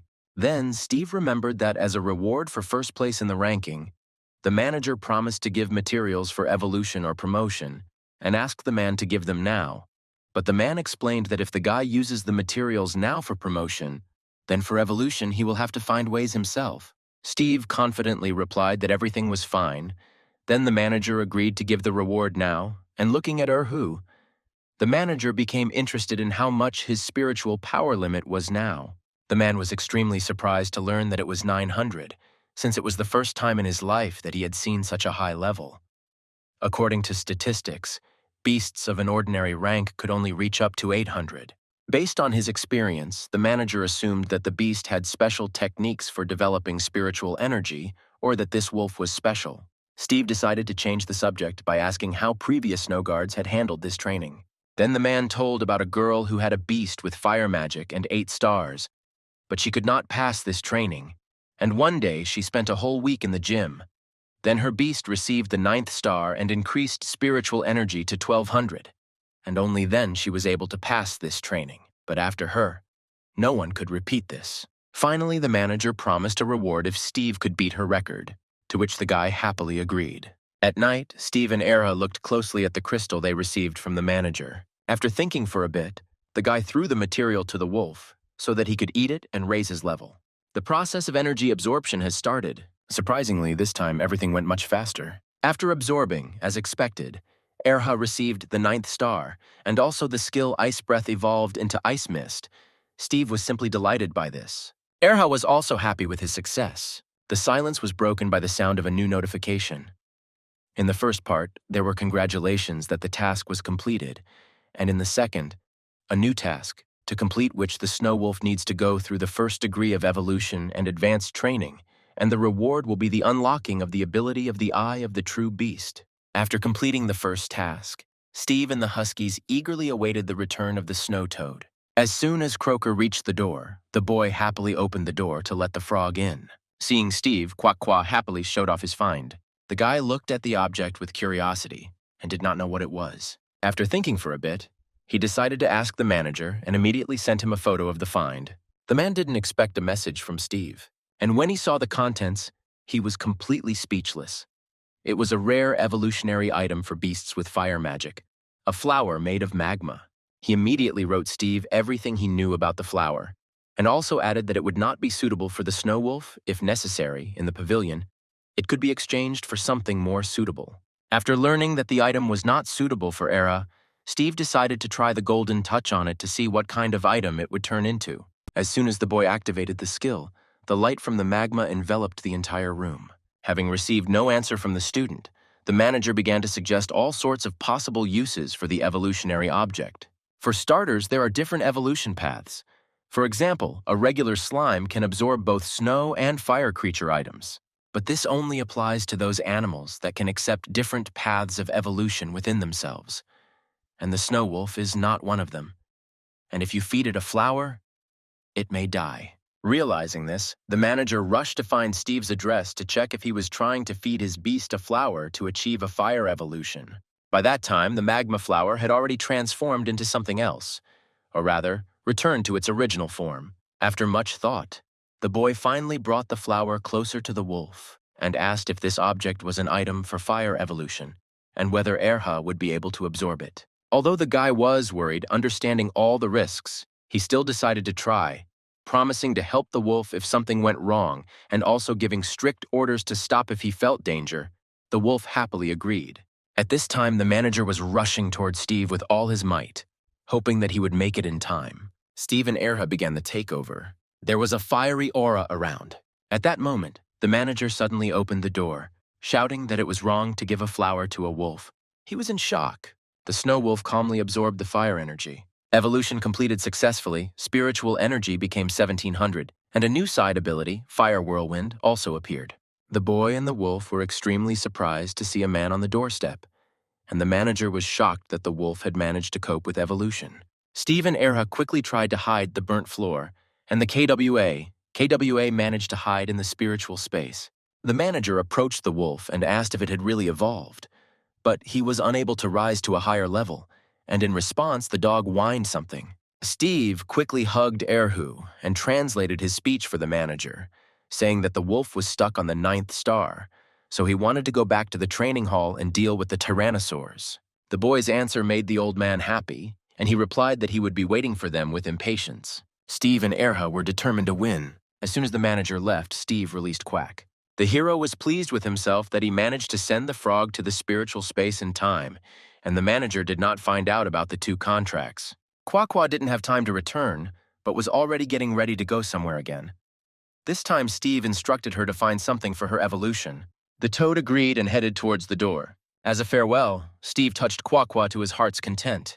A few days later, Steve and Erha returned to more challenging training. This time, they were confident in their abilities. The manager and the caretaker were watching what was happening through the monitor, and were already discussing the reward if the guy took first place on the list again. The tyrannosaurs attacked from all sides. Steve activated the night battle skill. The boy commanded the wolf to use ice fog to hide their presence. The monsters tried to repel the attacks. The wolf cub didn't give up his position either. To strengthen their bodies and protect themselves, the tyrannosaurs activated their ice armor. But this did not stop Erhu. He pounced on the enemy. This time, Steve and the wolf decided to use a new skill, a fire whirlwind. The wolf directed an attack at the opponents. In the blink of an eye, all the virtual beasts were destroyed. The caretaker was shocked and could not understand where the snow wolf got his fire abilities from. In response, the manager told about the transitional evolution. Although the fiery whirlwind was a great help, it also took away an incredible amount of energy. One by one, all the animals were destroyed. Erha and Steve walked out of the office with their heads held high. And of course, first of all, the hero asked whether he had become first in the ranking, and of course, received a positive answer. Seeing the guy's stunning results, the manager secretly began to hope that his dream would come true. Steve, having heard a positive answer, hastened to remind him of the reward promised to him. The manager responded by noting that at this rate, Erha would soon reach the elite rank, and his master would become an apprentice, so it was necessary to think about what the next beast would be, with whom the contract would be concluded. Steve was immediately delighted by what he heard, hastening to assume that he would receive a rare beast as a gift. But the manager upset him, because the presence of a rare beast in the hall without an owner is almost impossible. But he will definitely not be left without a valuable gift. The boy was satisfied with the arrangement, in which, having become an apprentice, he would receive a pleasant reward. So having finished here, he took his leave, and having already left the hall, he remembered that he had to complete the task. As a reward for the quest, he was able to obtain a new ability, the Eye of True Sight, with which he could see all the information about spiritual beasts and objects. At the same time, onlookers in the main hall could see how the rating of trainings with increased difficulty was updated, and seeing Steve in it, everyone was deeply surprised and even shocked to learn that their idol had been doing such difficult training so quickly and for some time without their knowledge. In 9 days, the qualifying trials were about to begin in the arena. Yuna and Steve prepared, refreshing their memory of the test conditions, among which the main one was the need to defend their training ground and defeat all opponents, as a result of which they would be able to move on to the competition in the Cloud Valley. Steve's girlfriend noted that she saw him take first place in the advanced training rankings, and the guy himself noted that he received an award from the manager for raising Erha's level to 9 stars. She was taken aback and only said that he had acted stupidly by spending materials that were intended for evolution on raising the wolf's level. The guy came closer to his girlfriend and whispered to her that Quackwa later brought a flower from magma, and with its help they were able to let Erhi evolve, to which she was even more surprised, expressing her concerns for the wolf cub's health, because the material could harm him. Steve hastened to calm her down, showing that everything was fine with his wolf, because the evolution had been successful and, in addition to this, Erha had learned to throw fire. At that very moment, a voice that was already familiar to the guy was heard. It was Green, proudly occupying one of the arena platforms, arrogantly inviting others to take part in the duel. Since most people had snow beasts with them, Green's advantage with his fire imp was obvious, and no one dared to challenge him. The ardent desire to arrange a duel did not leave Green, and as soon as he saw Steve, he immediately turned to him as the most interesting and equal opponent. The guy only noticed the passionate coach after he mentioned him and invited him to the arena, and such attention bothered him a little. But the challenge was accepted, although Steve did not expect that his opponent would be the one with whom he had recently almost destroyed this same arena, but this time nothing would limit their potential. Among the other participants who had gathered to watch the beginning of the battle, there was a vague misunderstanding of the actions of the two who were so eager to fight. Green had a specific goal to defeat his opponent, because he and the imp had prepared very hard for this fight, earning Bao a new star. And indeed, statistics confirmed that since the last battle, the fire imp had become noticeably stronger, and his supply of spiritual energy had increased. Steve didn't react to this at all, because he and Erha had prepared a different tactic, designed to end the fight quickly and clearly. The air around Erhi suddenly began to heat up. Small tongues of flame began to fly around, and a small bright light appeared on his head. A second later, the small flame surrounding the wolf was replaced by a huge fiery whirlwind swirling around him. This discovery greatly affected Green and especially the imp, because they wanted to use his own element against him. The imp, on the orders of its master, used the ability of the fire giant, which caused an exact copy of itself made of flame to appear behind the small animal, but tens of times larger than itself. Erhi's whirlwind quickly caught up with the imp and his copy, causing it to suck in all of his flames. In a matter of seconds, the fire giant Bao was engulfed in a fiery whirlwind, and Green could only watch helplessly as they lost. Yuna, who was watching the battle along with the other participants, was shocked by the power of the fire whirlwind that the snow wolf summoned. The fire wave from the whirlwind was so powerful that streams of hot air reached even the spectators furthest from the arena. The flames completely engulfed the imp. His small silhouette was barely visible among the raging tongues of flame. Poor Bao couldn't withstand the heat of the whirlwind and lost consciousness right in Green's arms. Everyone in the arena was extremely shocked by this situation, because it had never happened before that a snow wolf could defeat a fire spirit beast with its own element. Yuna greeted Steve from the arena, completely stunned by the power that his wolf's whirlwind possessed. As soon as they stepped off the arena platform, they immediately heard the sounds of a battle taking place on another platform. Their classmate, whose unit had been robbed during the first test in the fields, was participating in the battle. Her beast looked clearly tired from the fight, and she herself was very angry at her opponent. According to her, the opponent was one of those who robbed them, and his beast was a huge snow leopard, which did not look tired at all.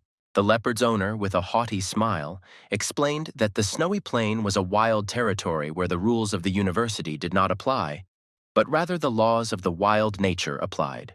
He directly stated that they were to blame themselves, since they could not protect their glasses, and they were lucky that they ran into them and not fanatics or dangerous animals. The girl was very irritated by this guy's statements, and in response to them, she only noted that he was not much different from the fanatics he had mentioned.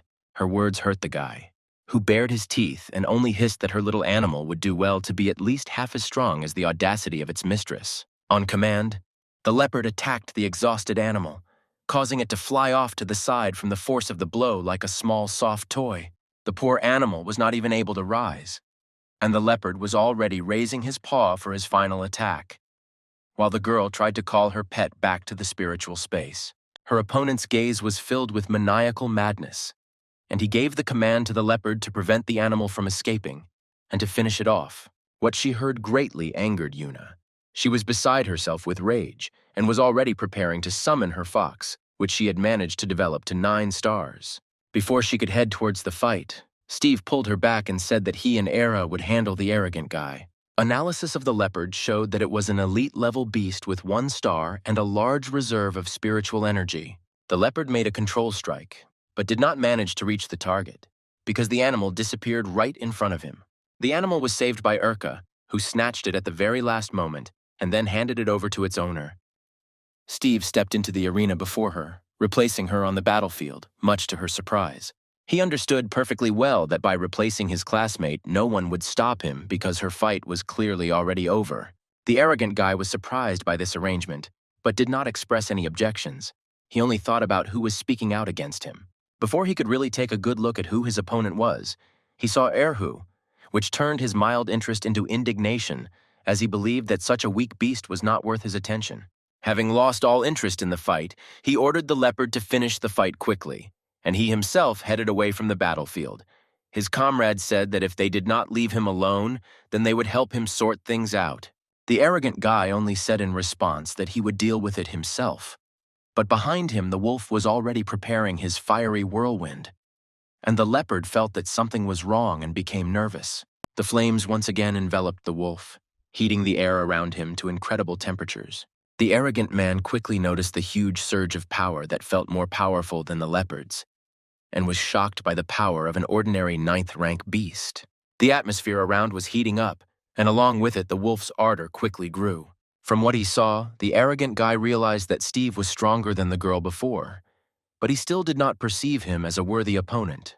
The behavior of such arrogant fools greatly irritated Steve, because such people can only attack the weak, fearing battles with worthy opponents. The leopard used his primal hunting and ice armor skills, greatly increasing his defense and attack skills. Steve's classmate, who had fought before, after seeing the leopard's moves, was able to understand why they were never able to hit him or cause any damage.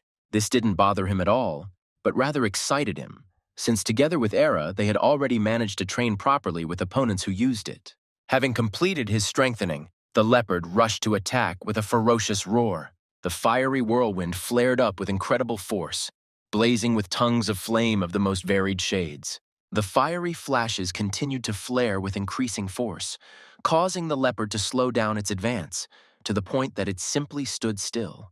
The flames beat against his armor, preventing him from concentrating properly on the attack. The arrogant guy ordered the leopard to attack again, because he believed that this flame would not be able to break the elite-level ice armor. The leopard continued his attack, and everyone who watched the battle, including Steve himself, was amazed at how bold the orders this guy gave were, because even Green's fire demon couldn't withstand Era's fire attack. It was obvious that the snow leopard would not be able to withstand such an attack. As soon as the whirlwind dispersed, he could be seen lying unconscious on the battlefield. Not realizing that he had lost, the boy tried to continue the fight, giving commands to the leopard, but it was already completely exhausted. His comrade came to replace him, asking him to forget about what happened and rest, while freeing his clay beast. As soon as the clay beast appeared, it immediately moved closer to Era, and its summoner proudly announced that fire was not a threat to them. Although the beast was not afraid of fire, it was obvious that it was extremely clumsy, which Steve noticed, so he immediately commanded Era to use ice fog. Visibility noticeably decreased, causing the beast to start waving its huge arms around in a frenzy, trying to reach the evasive wolf. The beast's hands quickly became covered in ice, further slowing its movements, making it an almost motionless target. After waiting for the right moment, Era attacked the beast, dealing a crushing attack, but not causing too much damage. The summoner of the beast understood that the advantage was not on their side, and they could not continue, so he ordered the beast to use the quagmire ability.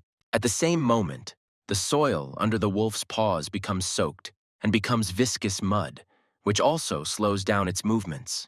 This move did not please Steve at all, because it took away their advantage in speed, and they could not count on the fire whirlwind because it was ineffective and they had very little spiritual energy left.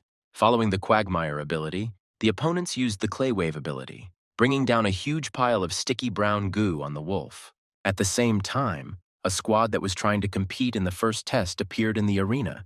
They were discussing how their leader raised the level of his boar to 8 stars. He said he was going to deal with the upstart Steve, but their conversation was interrupted by an unprecedented sight. A huge fiery whirlwind appeared before their eyes, caused by the very wolf they had just wanted to defeat, and this sight left them in shock. Although the whirlwind was not effective against the clay beast, it was still able to stop the attack because the clay had hardened due to the firing. The clay beast summoner was amazed that his opponent was still not exhausted after so many powerful attacks. In order not to run out of steam, Era used the ability of the carnivorous predator, which gave him the strength to continue making attacks. However, an incomprehensible ringing echoed in the wolf's ears, preventing him from concentrating on the attacks. The attack should have definitely hit its target, but the wolf still missed, which greatly surprised Steve. The answer to what happened didn't take long to come. It was the ability of another elite beast of another summoner, the Cursed Bell, which was a rather large bell that had the ability to fly above the ground. This ringing caused the wolf to become lost in space and see hallucinations, which greatly interfered with the conduct of the battle. The hero's girlfriend, seeing such an outrageous picture, rushed to his aid with curses and indignation. In response, he only said that her help was not needed and that he and Era would manage on their own, after which he told his companion not to hold back any longer. The wolf barked approvingly at his master, after which incredible energy began to fill his body. Everyone was once again shocked by what they saw, because the wolf evolved right before their eyes. Someone in the crowd, who looked noticeably older than the other students and was most likely a professor, had long ago noticed that the wolf should have evolved, but apparently held back. Era was able to evolve without any problems, becoming an elite beast with 1 star and receiving a new ability, Wolf Dance. Along with this, Steve was able to earn the new title of apprentice, while strengthening his skillful hands ability. The wolf's aura became more noticeable, showing how much stronger his evolution had made him. The clay beast and the bell clearly felt these changes in the wolf, which made him noticeably more terrible in their eyes. The owner of the bell interrupted the pause, because he realized that they needed to act quickly before the wolf awakened its elite abilities. So he ordered his beast to immediately bewitch him. The hero knew that Era had already awakened his abilities and all their actions were useless, so he ordered the wolf to use intimidation. The wolf complied and released a huge flow of psychic energy, which brought even more fear to the other animals. The elite intimidation worked so effectively that the poor bell immediately lost consciousness and fell to the floor with a ringing sound. Following the intimidation, the wolf used an avalanche, bringing it down on his rivals. The avalanche crashed down on his opponents with a terrifying roar, covering the entire arena with a white shroud through which nothing could be seen. The newly arrived squad continued to discuss the wolf's terrifying strength in shock. Their leader was fascinated by this power, and he did not understand how it was possible to develop so much, only assuming that the killing of animals had had such an effect. As soon as the haze cleared, Steve's rivals appeared, who had been almost untouched by the avalanche, but even so the sensations were quite unpleasant. Green was also shocked by what he saw. If his demon had been covered by such an avalanche, even his defensive abilities would not have had the desired effect, while Yuna was quite cackling because the hooligans got what they deserved. The wolf's strength amazed his opponents. They could not understand how such a weak beast could possess such versatile and very powerful abilities. One of them could not calm down and suggested to his comrades to gather and attack together. The same man, who was clearly older than everyone present, stopped them, saying that they had already lost this fight, while also notifying them that their dirty deeds would not go unnoticed and that they would face appropriate punishment. The hero also added to the conversation by saying that they themselves asked for this fight. The trio didn't want to accept defeat, but were unable to do anything, only quietly muttering their desire to attack Steve again. The elder reminded everyone present that there was a current rule that fights were only one-on-one and all violators would be punished. The hero and the wolf, even after several protracted battles with a large number of opponents, still could not calm down. So as soon as the elder finished speaking, they immediately began to look for someone else to fight with. Such statements greatly enraged the other students, which is why many even began to suggest defeating him in groups. But fearing punishment, they immediately abandoned this idea. Steve, trying to persuade at least someone to another duel, directly said that he spent all his energy on fire abilities. Although they were indeed weakened, the students did not dare to duel and were frightened by the power of the Snow Wolf, preferring not to participate in the further race for the title of Arena Master. Seeing this, the elder had no choice but to recognize the hero and his beast as winners, awarding them the title of Arena Master. Many people were unhappy with this arrangement, but no one dared to object. After waiting for the results to be announced, the hero decided to go to the training hall, inviting Yuna with him, but she refused because she wanted to train alone to become the next Arena Master. Green wanted to train with Steve, trying to attract attention, but our boy's head was already filled with thoughts about what gifts awaited him for his new status and how he could quickly try out his improved ability. He still couldn't go to training because the stadium manager wanted to see him. He sent one of his assistants to find the hero, which he quickly did and brought him to the manager's office. As soon as he looked into the office, Steve immediately began to happily tell the manager about his victory and how the new fire ability had helped him and Era. The manager took out a small box and put it on the table, and he was also happy with the success and confirmed the hero's words that the ability was indeed an excellent enhancement, because before this, the Snow Wolves had never had fire abilities, and such a surprise clearly gave an advantage. The boy paid attention to the box, but continued to talk about his successes. He said that during the battle, his wolf evolved to an elite rank, and he himself received a new title. The caretaker, in response, clarified whether he knew that he could now make a contract with another beast. Steve knew this very well, because, although the manager did not know, he had already entered into an additional contract with Quack Quack, even though he was not an apprentice. As soon as he received a new rank, the system displayed 2 new windows on his phone, which were empty and hinted that the hero could acquire 2 more beasts. The manager continued his conversation. He asked if the boy knew about animals with technical intelligence. In response to this, the hero was only surprised and asked whether it was possible to conclude contracts with mechanical beasts. The answer was not long in coming. Yes, it was possible to conclude a contract with the mechanical beasts, because even though the mechanisms were man-made, they contained components from the beasts. Previously, people believed that all mechanisms were created only to help people, so concluding contracts was simple, even if the difference in spiritual energy was quite large, and if it was still not possible to conclude a contract with a very strong beast. This did not have any consequences, as did breaking the contract. Steve said out loud that he assumed that contracts could be made and broken with them indiscriminately, and the caretaker confirmed his words, adding information that the mechanisms had no soul, and therefore no consequences.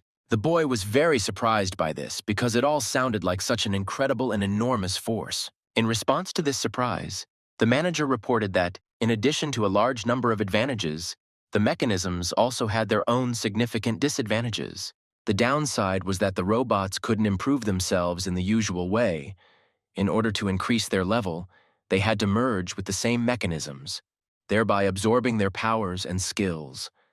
While the manager was speaking, he moved the box closer to the hero and opened it. The box contained mechanical gloves, which the manager offered to the hero, since the mechanical beast could be a good candidate for a place on the hero's team.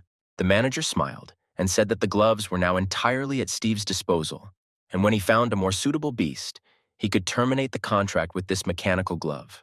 The boy tried on the glove and felt that the sensations from it were indeed similar to those from contact with ordinary animals.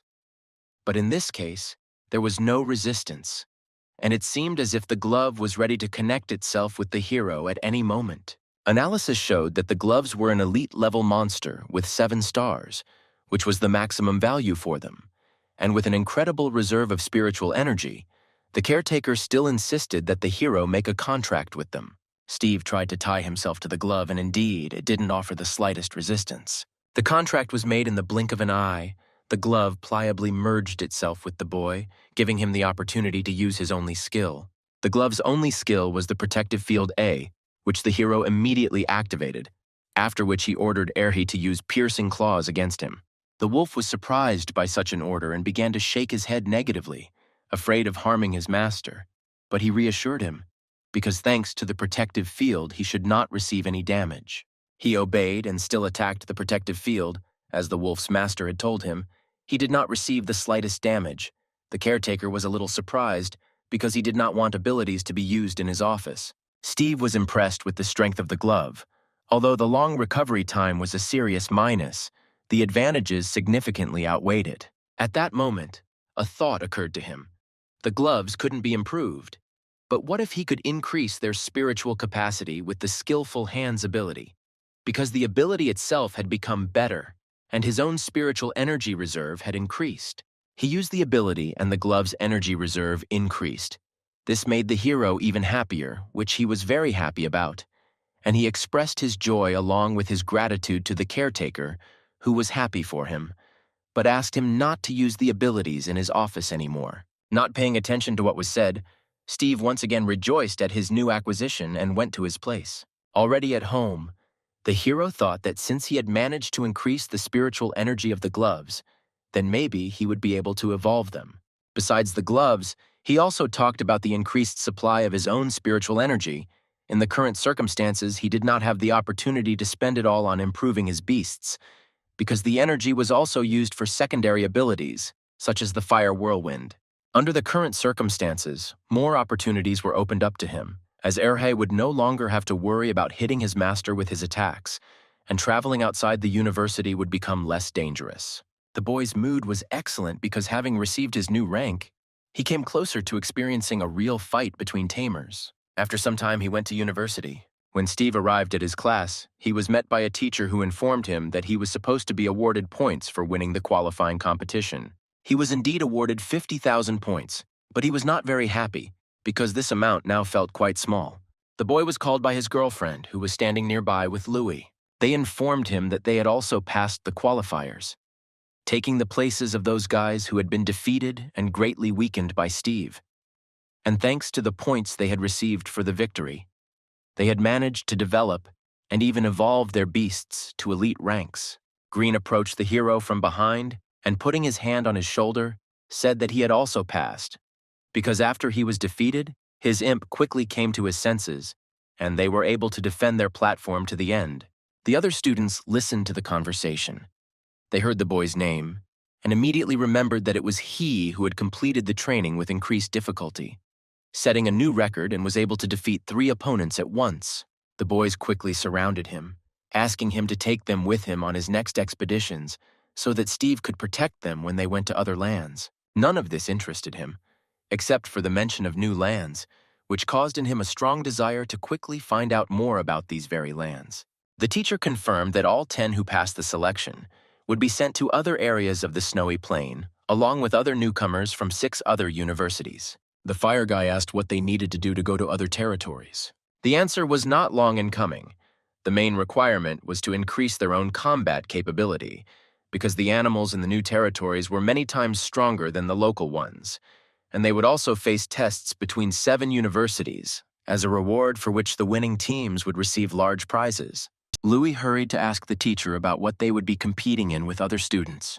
The teacher answered his question, saying that they would have to go to a not fully explored area where they would descend into a tomb, where they would have to defeat monsters of 3 different levels, and for defeating the monsters, crystals could be taken from their corpses. The crystals of the beasts from the upper levels are transparent, and the deeper they go, the darker the crystals will become, and the task will be to collect these very crystals. But at the same time, all the students will be scattered throughout the territory of the dungeon, so the primary task will be to find a partner. At that very moment, the hero received a task from the system. It required him to complete a certain task in the tomb, after which the glove would receive an ability upgrade that would allow it to transfer the protective field to other animals. The teacher also noted that since all those present were apprentices, they should have been aware of the full danger of the competition. And then he also noted that they would leave in 2 days from the same place, to which everyone unanimously responded that they understood him. 2 days later, everyone gathered again in the same place. Yuna and Louis looked around and tried to figure out where the transport that could take them to the right place, and the teacher himself was. At that moment, the teacher appeared. He was releasing the beast from his space. So as not to touch anyone, he asked everyone to move aside. A techno-beast, called an aircraft carrier, appeared before the guys, on which they would fly. Steve, seeing this, hoped that he would one day be able to develop gloves to such a level. The aircraft carrier's door opened, after which the teacher called everyone inside, simultaneously informing them that the flight would last only 10 minutes. When everyone sat down, the techno-beast took off into the air, and in just a few minutes, the entire group of students was already close to the right place. As they approached the place they needed, they crossed a dome of incomprehensible dark-as-night haze. Inside, the techno-beast landed on the rocky surface without any problems. Having landed, the students began to hastily leave the car, discovering around them only rocks and stone wastelands. Once outside, the students immediately felt various symptoms and ailments. Some simply had headaches, while others almost felt sick. The teacher explained to the students that this particular place affects their well-being. Because of incomprehensible anomalies, people can only stay here for 5 days, So in 3 days, they will have to return back to the university so as not to get lost.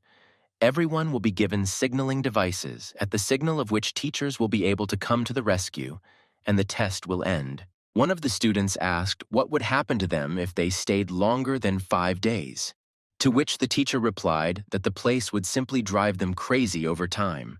Erha was also not thrilled with the place, as evidenced by their relationship with the owner. Suddenly, out of nowhere, a huge flying beast appeared. The teacher quickly calmed the students down, explaining that these were students from other universities. A teacher from another university greeted the teacher. He was clearly happy to meet him and was surprised at how persistent his colleague's students were. And he also mentioned that he would like to meet someone who was able to break records in the training hall. This teacher's students, in turn, felt noticeably worse than their comrades from Steve's university, which the teacher himself noted. Of the entire squad, only one blonde girl looked intrigued and also expressed her desire to meet the hero. The guy himself was about to introduce himself to everyone, but his teacher didn't even let him say anything, saying that it would be better for everyone to just see him in action when the competition began. But the hero himself was not one of those who would remain despondent for long. So he simply agreed with the teacher, because they were indeed in a dangerous place, and he should concentrate on this test. The teacher assumed that all the other students from other universities were already here. So after agreeing on the schedule for the descent, everyone began to prepare. Steve and Era were ready to face anything, so they quietly waited for the beginning. Suddenly, a blue light began to envelop all the students, including the hero himself. In the blink of an eye, only the two of them found themselves in a dark cave, with only a quiet hum around them, and in some places the sound of small drops of water falling. Loneliness was not their companion for long, because after a couple of seconds they were noticed by another student. He recognized the hero, so he quickly came up and extended his hand, saying that his name was Ben. The hero shook his hand and also introduced himself. The new comrade's beast was a small will-o'-the-wisp, a small ghost of elite rank with 1 star. The ability of the fire came in handy. It illuminated the cave with its blue, ghostly light. But even with this light, it was not bright enough to illuminate the monsters lurking in the darkness. The aura of the animals was felt everywhere, which Ben told the hero about and asked the hero to be careful. In the blink of an eye, dozens of red, angry eyes flashed in the darkness before them. The light illuminated the dark place, and a swarm of dark spiders appeared before the boys, and these spiders were clearly not in a friendly mood. In the blink of an eye, the spiders were drenched in flames, causing them to immediately scatter. The hero's wolf attack successfully dispersed the monsters, and he himself hastened to calm his comrade, because the dark places were ideal with their night battle ability. After many killed spiders, the hero and his comrade collected the loot. Ben was amazed at their strength, and saw with his own eyes that the records set by the hero were true. As their teacher had told them, they found crystal balls on the carcasses of dead spiders. But being so carried away by collecting prey, they did not notice how someone had snuck up on them. One of the spiders crept up behind them and spat webs in their direction, trying to immobilize its potential prey. Firepaw and his master noticed the spider only after it attacked. It was close, but he managed to dodge. And at that moment, Erha slashed the surviving spider with his claws, tearing it in half. Steve asked his comrade to be more careful and cautious, because they were in very dangerous lands, to which he thanked him. The hero said that it was too early for thanks, since they still hadn't gotten out of the cave and hadn't cleared the area of spiders. As soon as spiders were mentioned, another swarm ran out at the guys. Ben asked to be given the opportunity to prove himself against these spiders. They continued to methodically clear the area of spiders, not giving them even the slightest chance of victory. Having cleared out another swarm, the hero told his comrade that they should hurry if they wanted to get down to the next level before the others, to which Ben agreed. The boy and his fire clung to this opportunity to practice and improve themselves, so they absorbed everything Steve said like a sponge absorbs water. The further they went, the more forks they encountered on their path, which could mean that they were already approaching the next floor. Ben suggested that if they found more comrades, then the second-level monsters, even with their newly acquired apprentice ranks, would not be too much of a problem, unless, of course, they went to the third floor, where the monsters would be beyond their strength. The hero interrupted him because he heard strange voices from the tunnel ahead, and they were definitely not spiders. Something in front heard them and became quiet. The hero and his comrade were on alert and were preparing to meet the attack of the monsters at any moment. Instead of monsters, a stream of flame burst out of the darkness and rushed straight into the fire and Erhu. As soon as the flames dissipated, instead of monsters, the hero saw the already familiar Green and Louie. Steve was surprised that the Fire Imp's trainer was attacking so stealthily, which received a very angry reaction from Green. Lewis explained to the hero that it was his request to Green to be more careful, and if it weren't for that, they would have been on the second floor a long time ago. They continued their journey together. Ben felt uncomfortable and did not really want to go down deeper. There were more and more forks, so Green ordered Bao to split up in order to quickly scout out the situation and find where the animals were hiding. Ben supported this decision and, since his light had the same ability, did the same. This ability looked very useful, and the hero really wanted Erha to learn new fire abilities. A couple of minutes later, Bao returned to the group, his face showing concern. Something had clearly frightened him. Before his master could even understand anything, Steve had already voiced that the imp was scared of a large crowd of shadow cats. Green didn't like that someone was translating Bao's speech faster than him. The little devil didn't lie. 2 other students were running towards them, followed by a pack of aggressive cats. The duo saw the hero's squad, and unable to think of anything better, decided to direct this pack at them to distract them. They quickly realized what these scoundrels wanted to do, so they themselves began to run away, but the cats were faster and would soon catch up with them. Green was very angry with the students while they were running. He tried to find out from them what university they were from, but they refused to tell, because they were afraid that they would later be avenged. The hero snapped at the students, because it was because of them that they got into trouble. So first of all, they needed to get out. To their common regret, there was a dead end ahead and further escape was useless. With no other choice, Steve and Era volunteered to fight the cats. A crowd of ferocious beasts rushed towards them in a huge dark wave, leaving behind a huge cloud of dust. Lewis quickly caught on to what the hero was going to do, so he asked Green to help him with his fire giant ability while he used Ice Awakening to hold off the crowd. Steve, confirming Lewis's words, also asked to buy him some time so that he could attack. The students were surprised by this turn of events and shouted that the hero squad was completely crazy to want to fight such a crowd, to which they only received angry cries from Green that it was they who had set these beasts on them. Snow Elf Louie activated his Ice Awakening ability, after which he transformed, becoming noticeably larger, and his appearance became more menacing, as he was now armed with 2 swords. Bao also transformed, becoming much larger after using the Fire Giant ability. The elf attacked all the wild animals that came his way, but even having strengthened himself, it was difficult for him to cope, because there were too many opponents. The time gained was enough. Era prepared an avalanche, so the hero called out to his friends and asked them to move away, otherwise they could also be hit. A huge snow flow rolled through the cave, sweeping away everything in its path, including all the cats that got in its way. The guys who attracted the attention of these cats were stunned by Steve's strength and could not believe their eyes. Many cats fell in the blink of an eye, and the wolf was able to grow to the level of 3 stars for defeating them. Ben was very surprised, because it was only recently under his leadership that Erha received his 2nd star. As soon as the effects of the attack subsided, a distant, angry meow could be heard from the darkness of the cave. In the darkness, one could see countless cat eyes. Apparently, the squad had entered the very lair and was already surrounded on all sides. One of the guys who angered the cats panicked and shouted for everyone to run away, because the cats had the ability to roar at a high frequency, and the resonance of this ability in the cave could easily collapse its entire vault right on the troops. All the cats roared in unison, causing the cave to shake with such force as if an earthquake had started. The ground beneath Steve and Era cracked and began to split, collapsing the floor beneath them. The wolf and his master fell into the gaping hole. Louis tried to catch them, but was too late and could only watch as they fell into the darkness of the rift. They flew down, unable to catch hold of anything to stop their flight. Having reached the very bottom, they both fell into a small pond, splashing water in all directions. The fall was painful, but not fatal, because they were lucky, and the pond was deep enough to soften the fall, and the hero himself, after increasing his level, began to receive noticeably less damage. Except that they were completely soaked, both the boy and the wolf were safe and sound.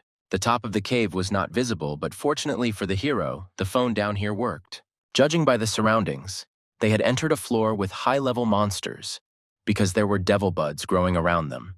and they were the signs of the lowest floors. The only passage looked unnatural, so it was most likely made by people, and since there were no other paths, the hero went there. The corridor was very dark. Steve could barely see anything beyond his outstretched arm. When his eyes finally got used to the darkness, he was able to make out a huge silhouette, which scared them so much that they immediately started running away. After running a little, he needed to catch his breath, since he was not so much tired from running as he was scared. Having caught their breath, they looked back to see what had frightened them, and in the caves they saw animals, namely giant devil lilies, which were simply standing motionless. Coming closer, the hero saw that these were only statues of lilies, and not the animals themselves, so he calmed down a little. Even though they were just statues, the hero still felt a strange, overwhelming aura from them that continued to instill fear, while Erha was still scared, because he felt this aura better than his master. The thing sitting on top of the statues turned its attention to Steve and his wolf and stared at them with its red eyes. At the same time, the guys above were preparing to search for their fallen comrade, asking the fire and the imp to use the fire division again to make it easier for them to search. One of the guys who lured the dangerous cats looked into the rift, and finding that not even the bottom was visible, assumed that the worst had happened to the hero. The guy's words made Green extremely angry, so he walked up to him, grabbed him by the shirt and demanded that he keep his mouth shut. Otherwise, he would go down himself. Whether from his own stupidity or from his fearlessness, the guy continued to speak and said that there was a lair of devil buds below, and if Steve was smart enough, he would hide somewhere and wait for help, to which the ardent Green only replied that he should not underestimate his comrade. The descent of the fire and the imp did not bring any results, since something below immediately destroyed the copies of the children's animals. Their only option was to wait for more guys so that they could all find a way down and help their friend, because all this time he had been helping them, and they couldn't abandon him. The guy who caused it all was well aware of his guilt, so he volunteered to help, but warned that even though they were all strong, it was hard to survive a fall from such a height. At the same time, something was sneaking up on Steve from behind, but he managed to notice it in time. Something attacked him from behind, but he managed to turn around in time and activate his gloves, so the entire blow went into the shield that appeared. The blow was so powerful that it threw the hero away and threw him onto his back. The boy was glad that the manager gave him these gloves, because if the blow had hit him directly, the damage he could have received would have been very serious. In front of him appeared a devil bud that looked exactly like the statues in this cave, but its size was no longer as big. The bud's rank was elite, and its level was 7 stars. The hero immediately realized that the enemy in front of them was not an easy one. But no matter how dangerous the bud looked, the only thing they could do was fight. So the guy immediately gave the command to the wolf to get ready and use the night battle and wolf dance. A huge bright ball appeared right above the bud. It used the scorching sun ability. The hero covered himself with a shield, so the hot rays from this fireball could not cause any serious damage. Luckily for them, Erhi's ice breath had evolved into ice fog, so as soon as the wolf used it, the surroundings became noticeably colder. Bud became even more angry, and using his wild flora ability, he lashed out with his sprouts towards the wolf. The wriggling shoots of the bud were already flying towards Eri, overtaking him from all sides. Steve knew what they had to do in this situation, so he commanded the wolf to use Fire Whirlwind. His guess was absolutely correct. The fire attack dealt colossal damage to the grass beast. At that moment, he thanked Kwa for being able to find the necessary materials to evolve Erhu, because in gratitude, he would like to evolve the frog himself later. Bud began to move away from the fiery whirlwind, as the fire frightened him greatly on an instinctive level. The result of the attack made Steve very happy, but he understood that he would not be able to use this ability too often due to the expenditure of his own spiritual energy. The continuous attack enraged the Bud, so he began to prepare another attack himself. He concentrated a large amount of spiritual energy and then directed it straight into the ground. Giant vines burst out from the ground. This was the result of using the wild fauna ability. With the ability to control plants, the Bud pierced the whirlwind, thereby dispersing it. The hero saw that by blocking the fiery vortex, the Bud had spent a huge amount of energy, which made it look even weaker. To avoid the attack, Bud only needed to dodge. So the guy assumed that this beast was protecting something or someone from the whirlwind. There was another statue behind the Bud, so the hero assumed that it was them he was protecting. To prove his theory, he instructed Erhi to avoid the vines and attack the statue behind the bud. The wolf deftly dodged all the attacks, then, using its piercing claws, rushed at the statue. The guess turned out to be correct. The bud exposed itself to the attack in order to prevent the statue from being hit. Steve gave another command to the wolf, ordering him to attack the statues with all his might. Erha twisted and used his wolf dance ability again to strengthen himself. The hero gave the wolf a command to use a fiery whirlwind and then covered himself with an icy fog, while the bud was illuminated with a bright light, charging an incomprehensible attack. Just a few seconds later, the bud exploded, sending beams of energy in all directions and pushing the wolf and his abilities away with the force of the explosion. An explosion of incredible power threw the wolf away from the statues and forced the hero to cover himself with a shield and hold on to his feet with all his might so as not to fall. A protracted battle with a strong enemy caused the wolf's level to increase to 4 stars, causing the ability-penetrating claws to evolve into Wolf Soul, allowing it to use shadow claws against opponents. The hero was very surprised by what happened. He did not expect that in order to protect the statues, Bud would decide to blow himself up. The charred Bud fell dead in front of Steve, confirming his guess that the beast had blown itself up. From the beast's corpse, the hero was able to obtain those very dark crystals that the teacher had told them about. Steve was still curious as to why Bud was so protective of these statues and what the statues themselves were. He assumed that if all the buds really protected the statues, then once he found the statues themselves, he would easily find them too, which would save him a lot of time and effort. The hero's task was still to solve the mystery of the devil's buds, and the statues became the first clue, but it was still unclear what these statues were and why they were so important for the buds. At that very moment, another bud appeared and rushed to attack them. The boy and the wolf were not at a loss and already knew how to fight such beasts, so they were ready to meet him in battle. At the same time, on the floor above, another battle was taking place between the boys and the aggressively minded cats. Green and Bao fought an enemy that was not well affected by the imp's fire abilities. Unfortunately, Lewis couldn't help his comrades with the boost since it only worked on snow-type beasts, so he was worried that they were taking too long to help their comrade. The guy who followed the guys was nervous because they had gone too deep and would soon no longer be able to get out of these places on their own. And as for Steve, he assumed that he had clearly already interrupted his test. The assumption was quickly dispelled by the fact that the hero was not one to give up, as he was the one who raised his beast's rank from a regular 1-star to an elite 3-star and broke several top records in training. The guy continued and didn't believe that anyone would survive on the lower floor, because they were all at most 1-star elites, while the ones below were 7-star elite beasts. Ben was quick to remind this pessimist that it was Steve who was able to raise the star level on the outer floor to the 2nd, killing hundreds of spiders, and later, in a fight with cats to get a 3rd star. He continued to harp on about high-ranking beasts while Lewis thought about their current situation, realizing that they wouldn't be able to get any further and should find another way. At the same time, Steve covered himself with a shield from the fiery whirlwind of the wolf, who was fighting with another bud.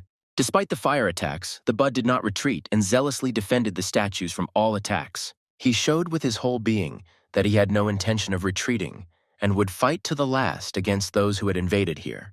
Knowing that the statues were the bud's weak point, the hero ordered the wolf to attack one of them with the new ability Wolf Soul. Erha jumped towards the nearest statue. Giant dark claws were visible behind him, looking very menacing. The claws accidentally hit a nearby rock, shattering it into pieces. Bud, seeing the attack on the statue, rushed to intercept, exposing his grassy body to the wolf's claws. He was a little late because the ox rushed past, almost hitting a living plant. The blow hit the statue directly, causing it to crack badly, and the bud was terribly shocked by what happened. At that very moment, the beast became enraged and screamed deafeningly loudly with such force that it could easily block the ears even at a great distance. Steve realized that the bud was about to explode, so he ordered the wolf to immediately move away from the plant, and he used the glove to cover himself with a shield. The bud instantly began to charge a huge amount of energy above itself, forming another fiery sphere from which rays flew in different directions. The second bud, like the first, blew itself up with its own ability, throwing Steve and Erhu away. The shockwave from the explosion reached the squad searching for the hero and his beast.